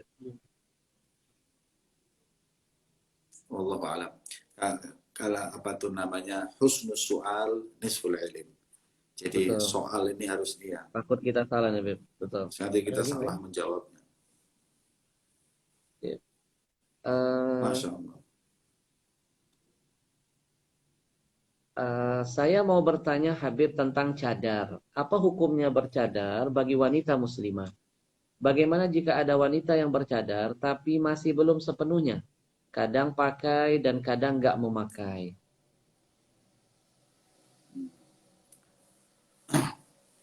Bismillah. Hukum cadar. Kita jangan bicara cadar, jadi kita bicara apakah wajah itu aurat atau tidak. Kalau wajah itu aurat, maka konsekuensinya wajib bercadar. Kalau apabila wajah itu konsekuensinya boleh dibuka. Nah, di dalam empat madhab yang kita tahu, hukum wajah aurat atau tidak itu berbeda menjadi dua gaul, dua pendapat. Imam Malik dengan Imam Abu Hanifah mengatakan bahwa wajah itu bukan aurat, makanya boleh saja dibuka. Kemudian madhab Imam Syafi'i dan madhab Imam Ahmad bin Hanbal, keduanya ini mengatakan wajah itu aurat, maka wajib untuk ditutup. Jadi seperti itu. Dengan adillah, dengan dalil-dalil yang begitu panjang. Kalau ingin melihat dalilnya secara sempurna, silakan kitabnya ya, Sobuni, Rawaihul Bayan, itu sangat baik untuk mengungkap perbedaan pendapat antara empat mazhab tersebut dan adillah mereka. Tapi yang ingin saya sampaikan seperti ini. Perbedaan pendapat tersebut disebutkan Ashabus Syafi'i, sebagaimana Baijuri menyebutkan, likathrati khurujihinna ila suq, hari-hari saat ini perempuan banyak yang keluar ke pasar, mereka kerja dan lain-lainnya, maka mereka berikhtiar atau mengambil pendapat Imam Malik dan Abu Hanifah yang mengatakan bahwa wajah bukan aurat. Padahal beliau ini Syafi'i, maka dia walaupun Syafi'i mengatakan wajah itu bukan aurat. Ya nggak apa-apa, silahkan. Kemudian yang mengatakan wajah itu adalah aurat, ya konsekuensinya harus ditutup dengan cadar. Tapi saya ingatkan, perbedaan pendapat wajah aurat atau tidak itu dengan syarat lam yuzayyan, atau tidak dihiasi berlebihan. Kalau sudah dihiasin, pakai bedak, pakai ini, hingga yulafitun nadhar, kalau dipandang menarik orang lain, itu nggak boleh. Sepakat empat mazhab yang seperti itu. Wanita nggak bercadar boleh, tapi kalau berhias berlebihan, itu nggak boleh di mazhab manapun. Dan ingat, cadar atau menutup wajah, itu adalah bagian dari syariah. Ya, bagian dari syariah. Laisa min adatil Arab, bukan seperti yang didengungkan sekarang ini adalah kebiasaan orang Arab. Hadirin yang dimuliakan oleh Allah, kebiasaan Arab yang bagaimana? Kalau kedar nggak akan turun ayat wala tabarrujna tabarrujal jahiliyah. Kamu jangan berbudaya, berpose seperti posenya orang-orang jahiliyah. Kalau orang jahiliyah itu bercadar, Allah nggak melarang kalian berbudaya seperti mereka. Tapi budaya mereka itu adalah tabarrujat. Mereka ngumbar aurat. Mereka nggak pakai kerudung, nggak pakai semuanya. Karena itu kita dilarang. Hei umat Islam, jangan kau bertabarruj, tabarrujal jahiliyah. Itu adalah bajunya orang jahiliyah, jangan kau pakai. Nah, kalau cadar itu bagian dari Arab, justru ini hal yang aneh. Arab mana ini? Arab yang kita tahu jahiliyah nggak kenal nutup aurat, mereka bajunya minim, mereka bajunya udah nggak karu-karuan. Dengan datangnya agama, dengan datangnya Rasulullah, berubahlah mereka. Sebagaimana dalam riwayat disebutkan, mereka dulu bajunya ketat, mereka dulu kelihatan. Tapi ketika ayatul hijab itu disebutkan, ini keluhur dan itu apa? Seperti huruf. Huruf itu burung gagak hitam, nggak kelihatan. Faida gamat, kalau udah perempuan ketika turun ayat hijab itu mereka itu berdiri dari kita nggak tahu aina mugbiluha wa mudbiruha, depan belakangnya nggak tahu, saking tertutupnya dengan cadar tersebut.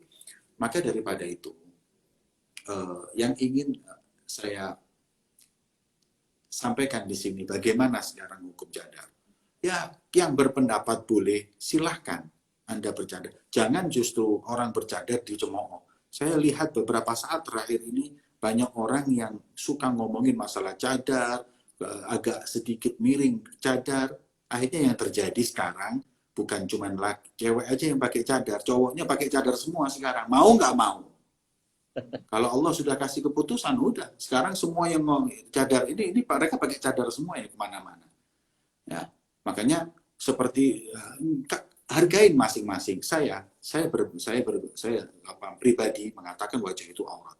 Maka saya, anak saya, istri saya mungkin saya suruh pakai cadar semua karena itu keyakinan saya. Tapi saya tahu orang yang nggak bercadar juga mereka punya keyakinan. Mereka berpegang teguh dengan mazhab ataupun pendapat ulama yang mu'tabar. Maka kita saling terima satu dengan yang lain. Walaupun seperti itu, yang bercadar lainnya nggak boleh, yang tidak bercadar jangan merasa ini ekstrim, ini enggak, itu haknya masing-masing. Saya justru Ustaz Ahmad punya pengalaman ketika khuruj dakwah ke Australia, Ustaz. Waktu saya ke Australia, saya dengan istri saya ketika itu dan dia bercadar. Saya kadang juga merasa kesian di daerah yang seperti ini, orang terbuka semua, tapi saya biarkan istri saya hanya pakai cadar. Tapi lillahi ta'ala, kita apa adanya, kita seperti mana pakaian ini ya kita pakai. Kemudian ketika masuk ke satu toko baju lagi, toko baju, istri saya ingin beli baju, kok subhanallah ada bule tadi itu datengin istri saya, dipegang, justru subhanallah dia mengatakan nice clothes, ya ini baju yang sangat bagus yang kamu pakai ini. Ya, saya justru ketika itu subhanallah, ini orang kafir, justru malah dia itu menghargai baju. Tapi ada orang muslim, bahkan yang ngakunya dekat ulama, bahkan ada yang mengatakan dirinya itu kiai, ngomongin cadar. Ini kan aneh. Orang kafir aja nggak kayak gitu. Nah akhirnya yang ada seperti ini yang terjadi. Hargain. Setiap orang berpendapat dihargain. Ya, orang yang nggak mau kerudung, nggak pakai cadar. Kalau nggak pakai kerudung, itu nggak ada di mazhab manapun. Ya, kalau kerudung nggak ada, nggak pakai kerudung sama sekali. Nah ini yang saya belum tahu. Ini dalilnya di mazhab mana, saya nggak tahu. Ya. Jadi seperti itu, Ustaz. Masya Allah. Luar biasa. Jadi di negara yang non-muslim, teman-teman, Australia saja, bahasanya pun mereka jaga dan menunjukkan bahwa mereka memberikan penghormatan, kagum dengan busana yang tadi Habib sampaikan. Sementara di negara kita sendiri yang mayoritas muslim masih ada lisan-lisan yang jahil yang seperti merendahkan kemuliaan dari cadar. Masya Allah, Masya Allah. Nauzubillah min dzalik. Terus Habib ada lagi nih Beb, sebentar. Nih banyak banget Beb, Masya Allah. Gimana cara Masya kita Allah. Beb tidak selalu mempunyai pikiran suuzon terhadap orang? Obatnya suudon ya harus husnudon. Kata Imam Mhm. Ghazali, obatnya suudon, husnudon. Obatnya bakhil, al-karom. Ini sebaliknya. Kalau orang itu berprasangka buruk, itu nggak baik. Obatnya yang pertama, Anda harus tahu ancaman Allah. Ya, ijtanibu katsiran minadh-dhann, inna ba'dadh-dhanni itsmun. Jangan kalian itu memperbanyak yang namanya prasangka buruk. Kemudian khoslatani, suatu dua kebaikan yang gak ada di atasnya kebaikan manapun, husnudan kepada Allah dan Rasulnya, dan yang paling buruk adalah suudan kepada Allah dan Rasul, dan apa namanya kepada manusia, kepada hamba Allah. Maka daripada itu, kita mesti tahu bahwa suudan, prasangka buruk ini penyakit. Ini penyakit. Terus prasangka buruk, tatar dia di diri kita, mujahadah kita perangi diri kita. Dengan apa? Ya, dengan kita mengatakan, itu semuanya adalah bohong. Itu semuanya. Ya, Rasul mengatakan, iltamisu li akhikal muslim sab'ina udra. Carilah alasan-alasan untuk saudaramu muslim 70 alasan. Mungkin kalau gini, agar kita nggak suudon itu, maka carilah alasan. Mungkin begini, mungkin begitu. Sampai 70 alasan. Kalau sudah nggak ketemu, baru kita boleh suudon. Sampai seperti itunya.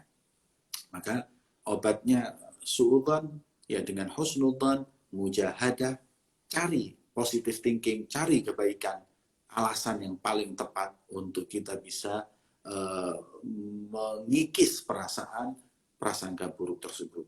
Dan itu adalah termasuk daripada penyakit hati yang juga harus kita tadi itu setelah sampaikan, banyak zikir kepada Allah, kumpul orang soleh dan lain-lainnya, insya Allah itu hilang. Itu Ustaz. Baik. Habib, bagaimana caranya menghilangkan rasa cinta kepada dunia? Ya. Cinta kepada dunia penyakit yang apa namanya yang sangat bahaya. Rasulullah Shallallahu Alaihi Wasallam beliau menyampaikan hubbud dunya ra'su kulli khati'ah. Yang namanya cinta dunia adalah pangkal dari semua kesalahan dan kemaksiatan. Maka yang harus kita perbaiki hubbud dunia dengan hubbul akhirah. Ya, hubbud dunia harus dihilangkan agar kita cinta kepada akhirat. Nah, sekarang kuncinya itu bagaimana kita mencintai akhirat. Kalau kita sudah mencintai akhirat, nggak mungkin kita cinta dunia. Siapapun yang sudah cinta dunia, nggak mungkin cinta akhirat. Al-Imam Abdullah bin Alawi al-Haddad beliau mengatakan, yani hubbud dunia wa hubbul akhirah. Al-masyriq wal maghrib. Makin cinta kepada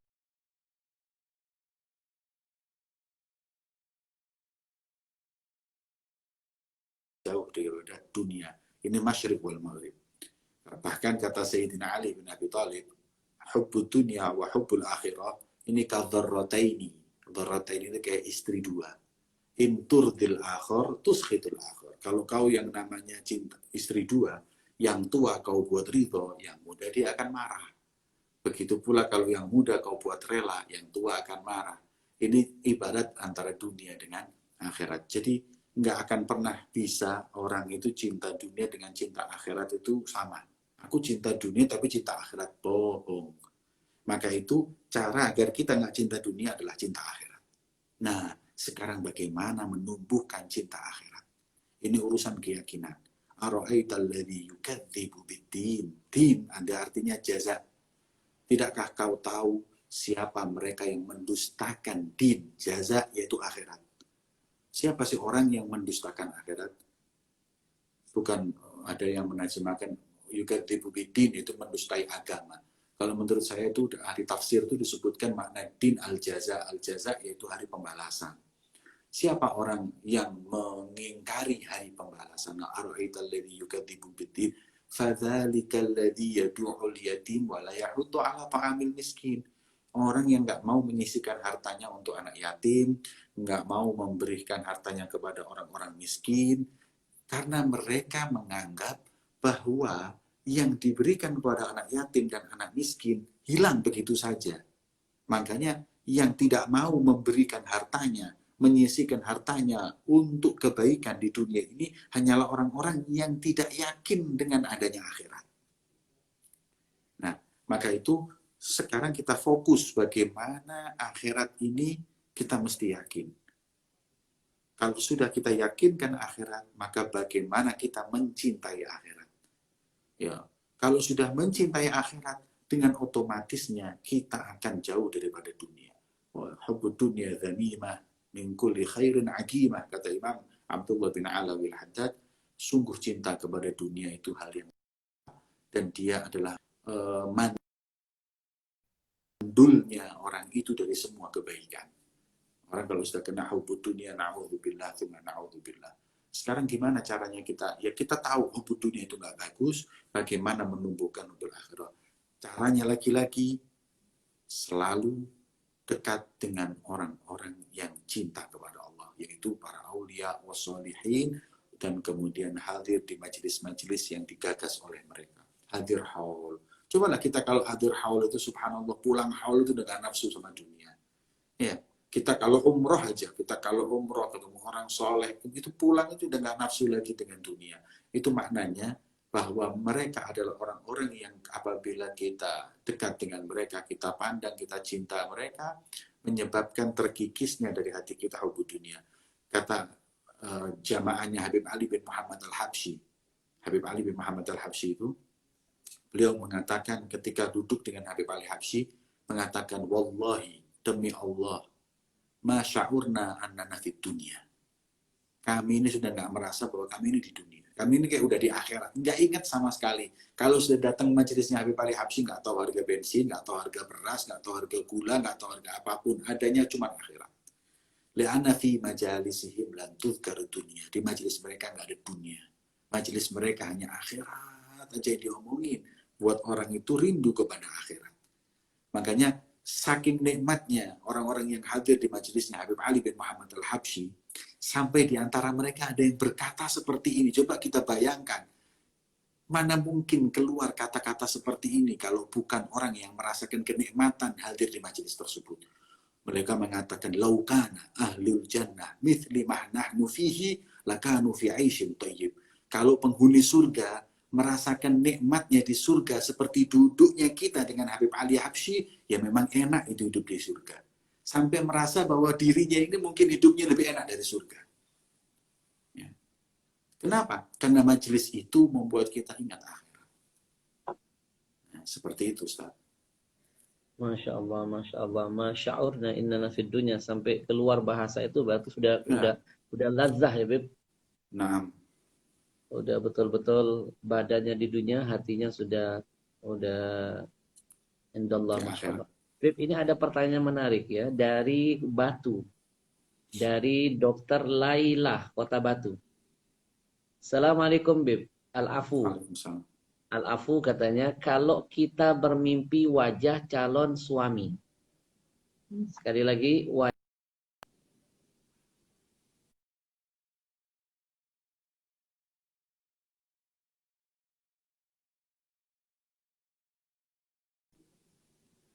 Putus, Ustaz.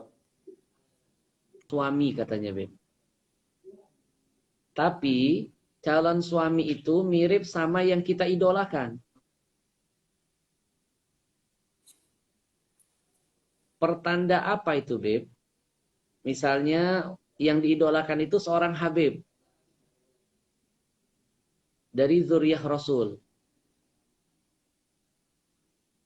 Tapi ini dia nggak nyebut Habib Jamal, Beb. Jadi aman, Beb.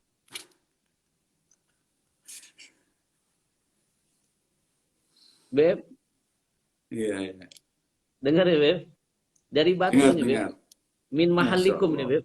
Ini jangan-jangan idolanya antum. Cuma dia nanyanya cantik, halus, Beb. Kalau bermimpi wajah calon suami mirip sama yang diidolakan. Yang diidolakan itu seorang habaib. Ini dari Kota Batu. Jangan-jangan pengennya punya suami kayak Habib Jamal. Kira-kira penjelasannya seperti apa, Bib, katanya?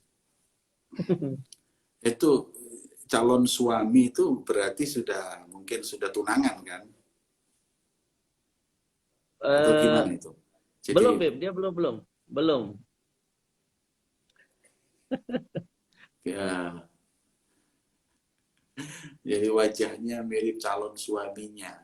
Jadi dia ini sudah tahu bahwa calon suaminya ini sudah ada, berarti kan calon Oh, suami sudah ada. sudah ada, tapi mirip dengan yang dia idolakan. Nah, kan seperti Eh, itu kan, dia mirip dengan yang diidolakan. yang diidolakan. Betul. Nah, mm-mm. Pokoknya begini, masalah apa namanya bermimpi bermimpi memandang orang soleh atau bahkan bermimpi memandang Rasulullah. Kalau apabila kita itu bermimpi memandang Rasulullah, itu insya Allah adalah betul-betul yang kita pandang. Apabila tidak mukhalafah, tidak beda jauh drastis dengan apa yang ada di Syama'il. Kemudian ada lagi yang bermimpi wajah seseorang yang dia anggap soleh, ya, tapi seakan-akan dia bermimpi ketemu Rasulullah, maka itu dikatakan oleh ulama adalah orang itu berarti yang dilihat adalah orang yang dicintai oleh Rasulullah. Makanya kadang-kadang kita mimpi ketemu Rasulullah dengan wajah Habib Abu Bakar Segaf Gersi, dengan wajah Habib Ali Kuitang. Padahal Rasulullah nggak seperti itu kan. Tapi itu adalah wajah orang yang dicintai. Jadi kadang Rasul menjelma, istilahnya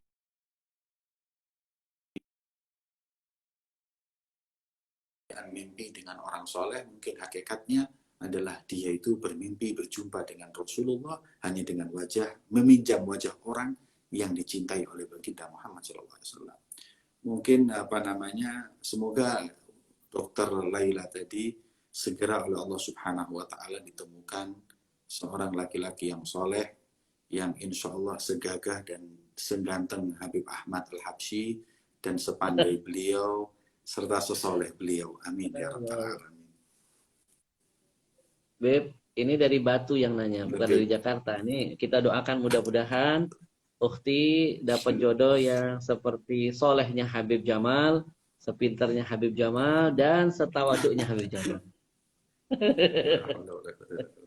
Beb, ini ada pertanyaan dari Hong Kong.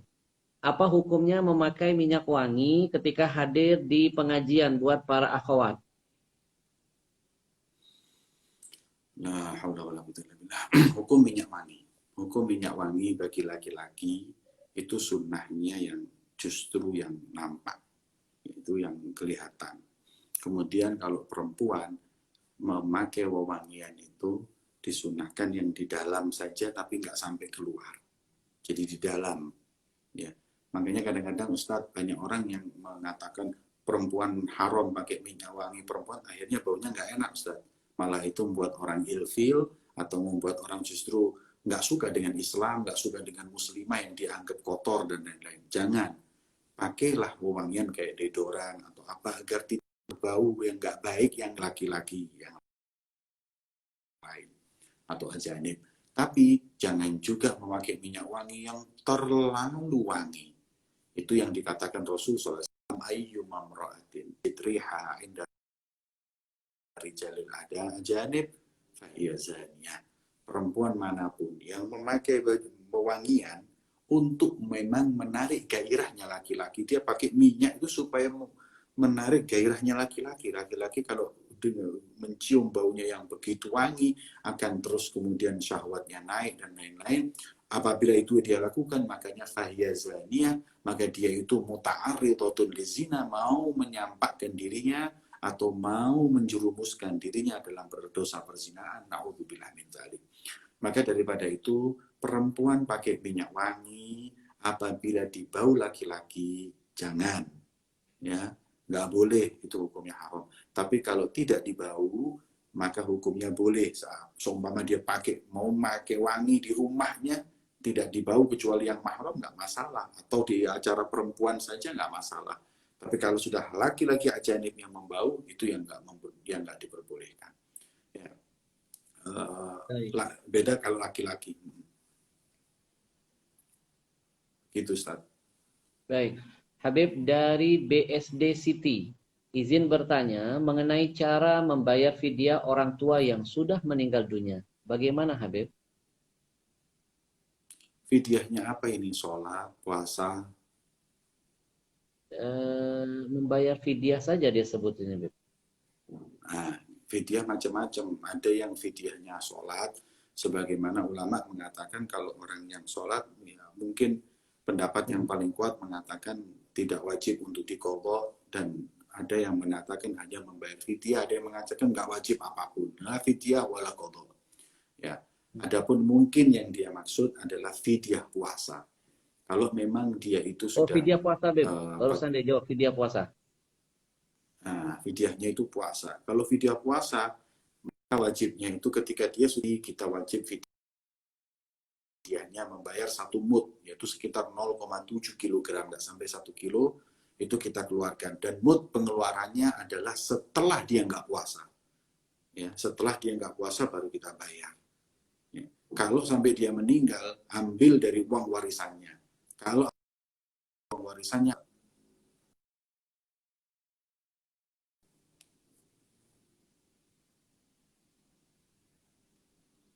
ya.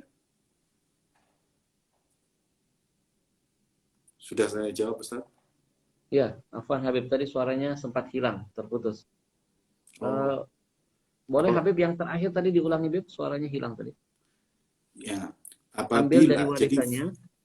ya, apabila fidyah tadi itu dikeluarkan sebelum orang tua itu meninggalkan puasa, nggak boleh, karena dia belum wajib. Maka setelah meninggalkan puasa, ketika dia udah nggak puasa, baru kita keluarkan. Tiap hari boleh. Ya, setiap hari kita boleh, juga nanti di akhir Ramadan kita bayar semua 1 bulan itu boleh. Tapi kalau bulan belum Ramadan belum tiba, kita bayar fidyah 30 hari itu nggak boleh. Nah, kemudian fidyahnya 0,7 kg. Tapi kalau nggak dibayar sampai meninggal, kalau nggak dibayar sampai meninggal, maka itu adalah fidyah, itu kewajibannya dia diambil dari harta warisannya kalau punya warisan. Kalau tidak ada, maka ahli waris yang wajib mengeluarkan fidyahnya dari orang tersebut. Baik. Habib, ini ada pertanyaan yang terkait dengan buku yang Habib buat. Jadi teman-teman sekalian, Habib Jamal mengarang buku yang sangat dahsyat, bagus sekali untuk kita miliki. Judulnya apa itu, Habib? Ini Ustaz, Al-Haid, kajian tuntas atau kupas tuntas haid, nifas, dan istihadah. Ini bukan kitab, ini bukan karangan saya, tapi ini karangannya Sayyid Abdurrahman bin Abdullah As-Segaf. Dia adalah termasuk dekan syariat Ahqaf yang sering datang ke Indonesia. Beliau punya kitab yang sangat bagus untuk mengupas tuntas masalah haid, nifas, dan istihadah. Dengan izin beliau, kita terjemahkan. Terjemahan ini Hanya itu ada. Sayang sekali, saya termasuk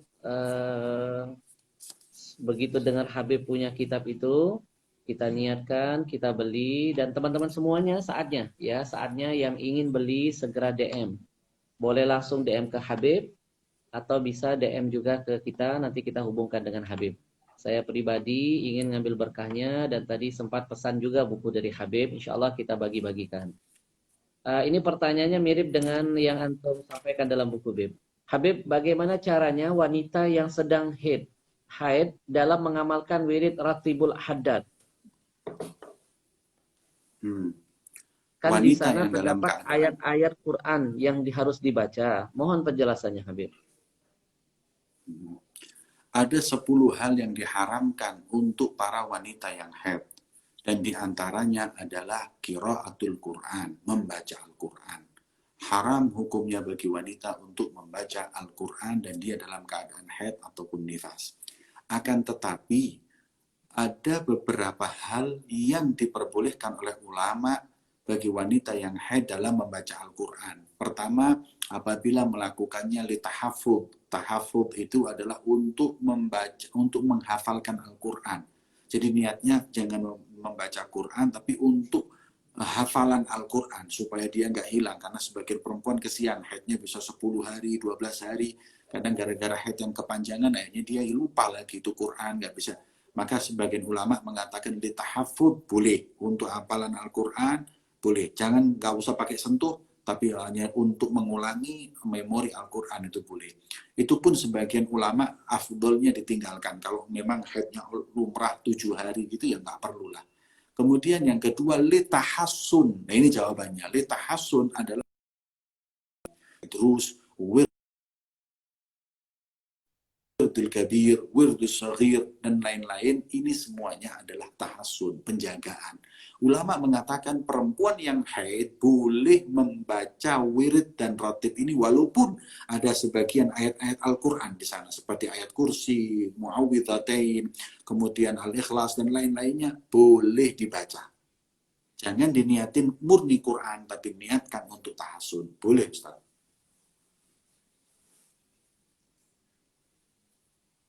Baik. Dari tahafud sama dari tahassum, Beb ya. Tahasun. Nah, Baik. Teman-teman, jangan lupa setelah ini segera pesan bukunya. Penting sekali untuk memperkaya wawasan kita tentang haid, nifas, dan istihadah. Ya, segera Anda pesan harap bukunya. hubungin Ustaz Ahmad aja, Ustaz. Ya, antum aja, hubungin Masya antum Allah. langsung aja. Baik, nanti teman-teman bisa DM ke IG Al-Fakir. Nanti insya Allah kita akan fasilitasi bukunya dan mudah-mudahan jadi berkah buat kita semuanya. Habib, ngobrol sama antum ini InsyaAllah. sampai subuh kayaknya nggak terasa, Habib. Alhamdulillah. Iya, Ustaz. Masya Masya Allah. Allah. Antum pandai Masyubbi'at, untuk. Habib. Masyubbi'at. Alhamdulillah. Alhamdulillah. Barakallahu Jadi fikum ya, Ustaz. luar biasa, senang sekali. Tapi karena waktu juga yang terbatas, yang terakhir kita mohon ijazah dari antum, Bu. Buat semua jamaah Hmm. yang bisa kita amalkan, kita jadikan wirid keseharian. Monggo Habib. Uh, Kebetulan Al-Faqir tadi menyebut Al-Habib Abu Bakar Attas Al-Habsyi. Beliau adalah termasuk dari, beliau tinggal di Mekah, dan beliau termasuk daripada guru-guru saya. Sebenarnya ijazah macam-macam ya, tapi saya ingin untuk memberikan ijazah yang saya dengar dari murid beliau, Habib Muhammad bin Husain Al-Attas, dan beliau mendengar langsung dari Habib Abu Bakar Attas Al-Habsyi, yang disebut, yang dikenal dengan Habib Attas Al-Habsyi, tinggal di Mekah. Beliau punya satu ijazah, Ustaz, punya satu ijazah salat ala Nabi, salawat kepada Rasulullah, yang pendek, nggak panjang, dan bacanya pun sehari cuma 10 kali. Habib Attas ini punya kelebihan, tidak pernah memberi amalan yang berat. Beliau mengatakan zaman ini, zaman orang itu jauh dari Allah, kalau kita kasih amalan yang berat-berat malah ditinggal semuanya. Maka dikasih amalan yang enteng-enteng oleh beliau. Beliau memberikan amalan sholawat kepada Nabi yang insya Allah ketika saya talkinkan, saya sampaikan sebentar lagi, semuanya insya Allah bisa langsung menghafal. Ya. Dan cuma diulang dalam sehari 10 kali. Makanya sebaiknya ijazah ini tidak ditulis, langsung didengar dan langsung dihafal.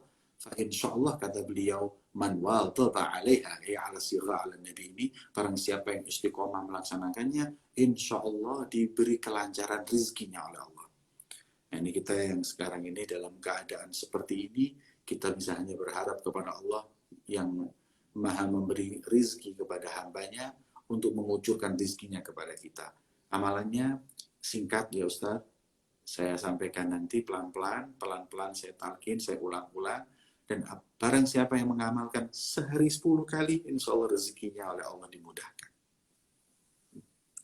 Saya sampaikan dan saya harap untuk konsentrasi untuk mendengarkan sholawat ini, dan jangan ditulis kalau bisa, langsung dihafalkan. Jadi lebih tepat nyampe, karena saya mendengar ini tanpa saya tulis, langsung dari sodri rawi, dan rawi juga langsung bin sodril Habib Attas. Jadi dari dada beliau, kemudian ke dada, dan sekarang saya sampaikan ini ke dada antum semuanya.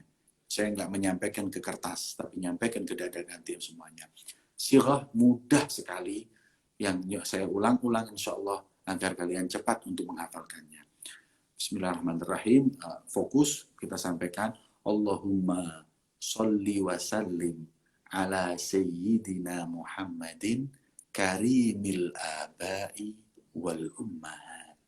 Saya ulangi lagi. Allahumma sholli wa sallim ala sayyidina Muhammadin karimil abai wal ummahat. Saya ulangi lagi. Allahumma sholli wa sallim ala sayyidina Muhammadin karimil abai wal ummahat. Karimil abai wal ummahat. Yani siapa yang istiqomah insya Allah, dan alhamdulillah semenjak saya melazimi sholawat ini 10 kali, saya dalam keadaan seperti ini, ada aja rezeki itu datang. Gimana Ustaz? Sudah kira-kira Al-Fajr sudah? ulangi Beb ya. Fadhal Habib. Allahumma salli wa sallim ala sayyidina Muhammadin karimil abai wal ummahat. Barakallahu fikum ya Ustaz. Habib ijazahkan ke kita semuanya Beb. Ajaznakum mithli ma ajazana Sayyid Muhammad bin Husain Attas wa huwa an al-Habib Attas al-Habshi hadhihi sigha fa in sahhat alaina al-ijazah faqad ajaznakum. Katakan qabiltul ijazah. Qabiltul ijazah. Barakallahu fikum. Masya Allah. Masya Allah ya Ustaz, syarrafna bikum, farihna. 1 jam Waduh, lebih. kita senang, Beb. Beb, jangan Wallah, bosan-bosan ya kita- Beb. Kalau jamaah rindu Beb. Masya Allah. Ana yang Luar rindu biasa. sama antum nanti bakalan Ustaz. Allah. Insya Allah kita yang nanti mampir Barakallah. pengen berkahnya antum. Habib, terima Ahlan wa kasih sahlan banyak. bikum. Insya Allah Barakallahu fikum, nanti ya Ustaz. kita fasilitasi buku-buku antum semuanya. Sekali lagi teman-teman yang berminat ingin mendapatkan bukunya Habib, dan kalau butuh tanda tangan antum Bib, mungkin jamaahnya kadang-kadang suka pengen berkahnya berlimpah Bib, tanda tangan Siap. antum. Siap. Ditandatangani oleh Insya Habib Allah, Jamal. saya beri tanda Nanti tangan. silakan DM. Insya Allah nanti kita akan kirimkan ke alamat masing-masing. Terima kasih Habib, jazakumullah. Dan insya Allah nanti setelah Barakallahu selesai fiik, wabah kita akan silaturahim ke antum. Terima kasih Habib. Insya Allah. Assalamualaikum warahmatullahi wabarakatuh. Jangan lupa doakan kita Ustaz. Siap Habib, Masya Allah. Kita indakum aksar. Assalamualaikum. Baik teman-teman sekalian, Masya Allah, dengan segala luar biasa perjuangan, ada gangguan-gangguan sinyal dan sebagainya, tapi hari ini kita puas bukan main menimba ilmu dari beliau dan ditutup dengan ijazah yang sangat dahsyat. Sekali lagi teman-teman dengarin baik-baik tadi kalimatnya. Allahumma salli wa sallim ala sayyidina Muhammadin karimil abai wal ummahat. Karimil abai wal ummahat. Karimil abai wal ummahat. Masya Allah. Ini garis besarnya. Kita Masya Allah sudah bersalawat kepada Rasul SAW. Kita insya Allah dijadikan juga mendapat syafaat dari Rasul dan dijadikan menjadi anak yang insya Allah berbakti kepada kepada ayah-ayah kita dan ibu-ibu kita insya Allah. Menjadi anak yang saleh. Sekali lagi teman-teman, jangan sampai Anda ketinggalan dan lewat kesempatan ini. Buruan Anda DM ke Habib sekarang yang mau pesan. Nanti dapat buku Habib Jamal, tanda tangan beliau langsung, Masya Allah, berkah. Tanda tangan orang soleh. Ya, dan saya pesan bukunya. Nanti tim yang akan menghubungi. Ya, terima kasih teman-teman dan mohon doanya. Mudah-mudahan Habib Jamal selalu dipanjangkan umur, disehatkan badan, dikuatkan iman, dijaga istiqamahnya dan dimudahkan semua niat perjuangannya, termasuk pondoknya dan sebagainya. Sekali lagi yang sudah bergabung 300 orang lebih ini, mudah-mudahan hari ini semuanya hajat antum diijabah. Dan semuanya jangan lupa, tolong tulis di komentarnya qabiltu. Ya, qabiltu. Kita jawab dulu ijazah yang sudah diijazahkan Habib Jamal kepada kita semuanya. Tolong bantu saya sebutkan di komentarnya qabiltu ijazah. Ya, semuanya qabiltu. Nanti setelah ini antum bisa menyebarkan kembali kabar baik ini. 10 kali dibaca sehari semalam. 10 kali. Ya, 10 kali antum baca. Tadi kata Habib Jamal, insya Allah diberikan kelancaran rezeki. Kafatahu. Insya Allah rezekinya dicukupkan oleh Allah SWT. Insya Allah dapat syafaat Nabi. Dan insya Allah jadi anak yang berbakti kepada ayah dan ibunya. Masya Allah, Masya Allah. Ya, berkat salawat jadi anak saleh insya Allah. Baik teman-teman, jangan lupa setelah ini DM. DM yang ingin mendapatkan buku Al-Habib Jamal Ba'agil. Atau bisa WA ke nomor ini. Ya, nomor yang Habib sematkan saat ini. 0815 63 749183. Ya. Atau boleh juga ke nomor yang satu lagi nih, ya. 08 ya kan? 57 79 49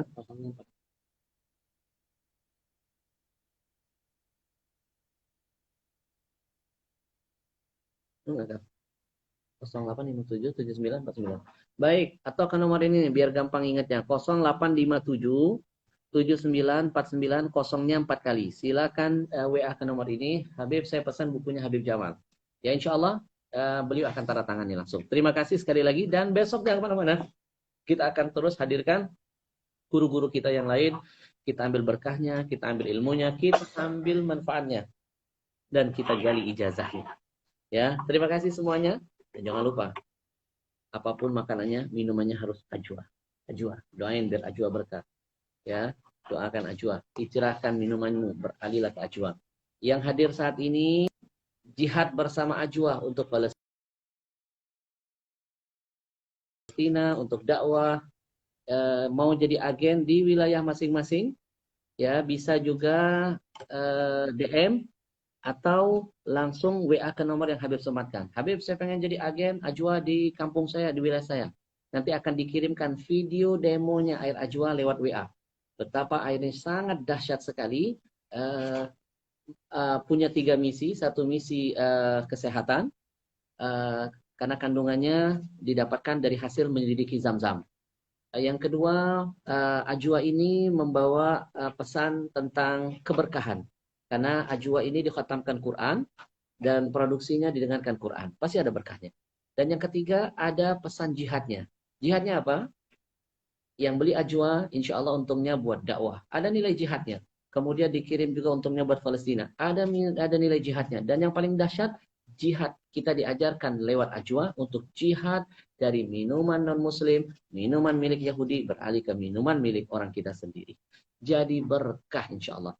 Dan sekarang saya titipkan pesan juga buat semuanya. Yang mau makan, cari dulu restoran milik kaum muslimin. Yang mau belanja, beli dulu barang-barang di warung milik kaum muslimin. Yang mau beli barang-barang, cari produk-produk milik kaum muslimin.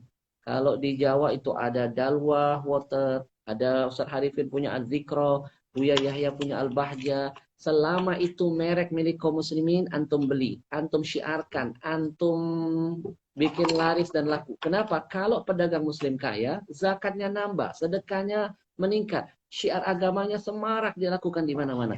Untungnya dari kita untuk kita dan buat agama kita. Maka saat ini saya titip pesan, setiap kali live saya tidak bosan-bosan. Jihad yang paling urgent buat kaum muslimin adalah jihad ekonomi saat ini. Kita harus kaya dengan cara yang benar, yang halal, biar untungnya lari untuk membangun keluarga kita, membangun agama kita, membangun dakwah kita insya Allah. Ya, teman-teman sekalian jangan lupa, kita mulai dari minuman. Kalau sukses di perusahaan air minum ini, insya Allah kita bikin produk lain, makanan, dan lain sebagainya. Jangan lupa teman-teman, yang berminat ingin jihad bersama ajwa, segera daftarkan dirinya. Insya Allah berkah dunia, berkah akhirat. Terima kasih semuanya. Nasrul minallah wa fathun qarib. Jangan lupa, kita baca sama-sama salawat tadi yuk. Allahumma salli wa sallim ala sayyidina Muhammadin karimil abai wal ummahat. Allahumma salli wa sallim ala sayyid. InsyaAllah mudah-mudahan dengan kemuliaan salawat Allah kabulkan hajat kita semua. Terima kasih.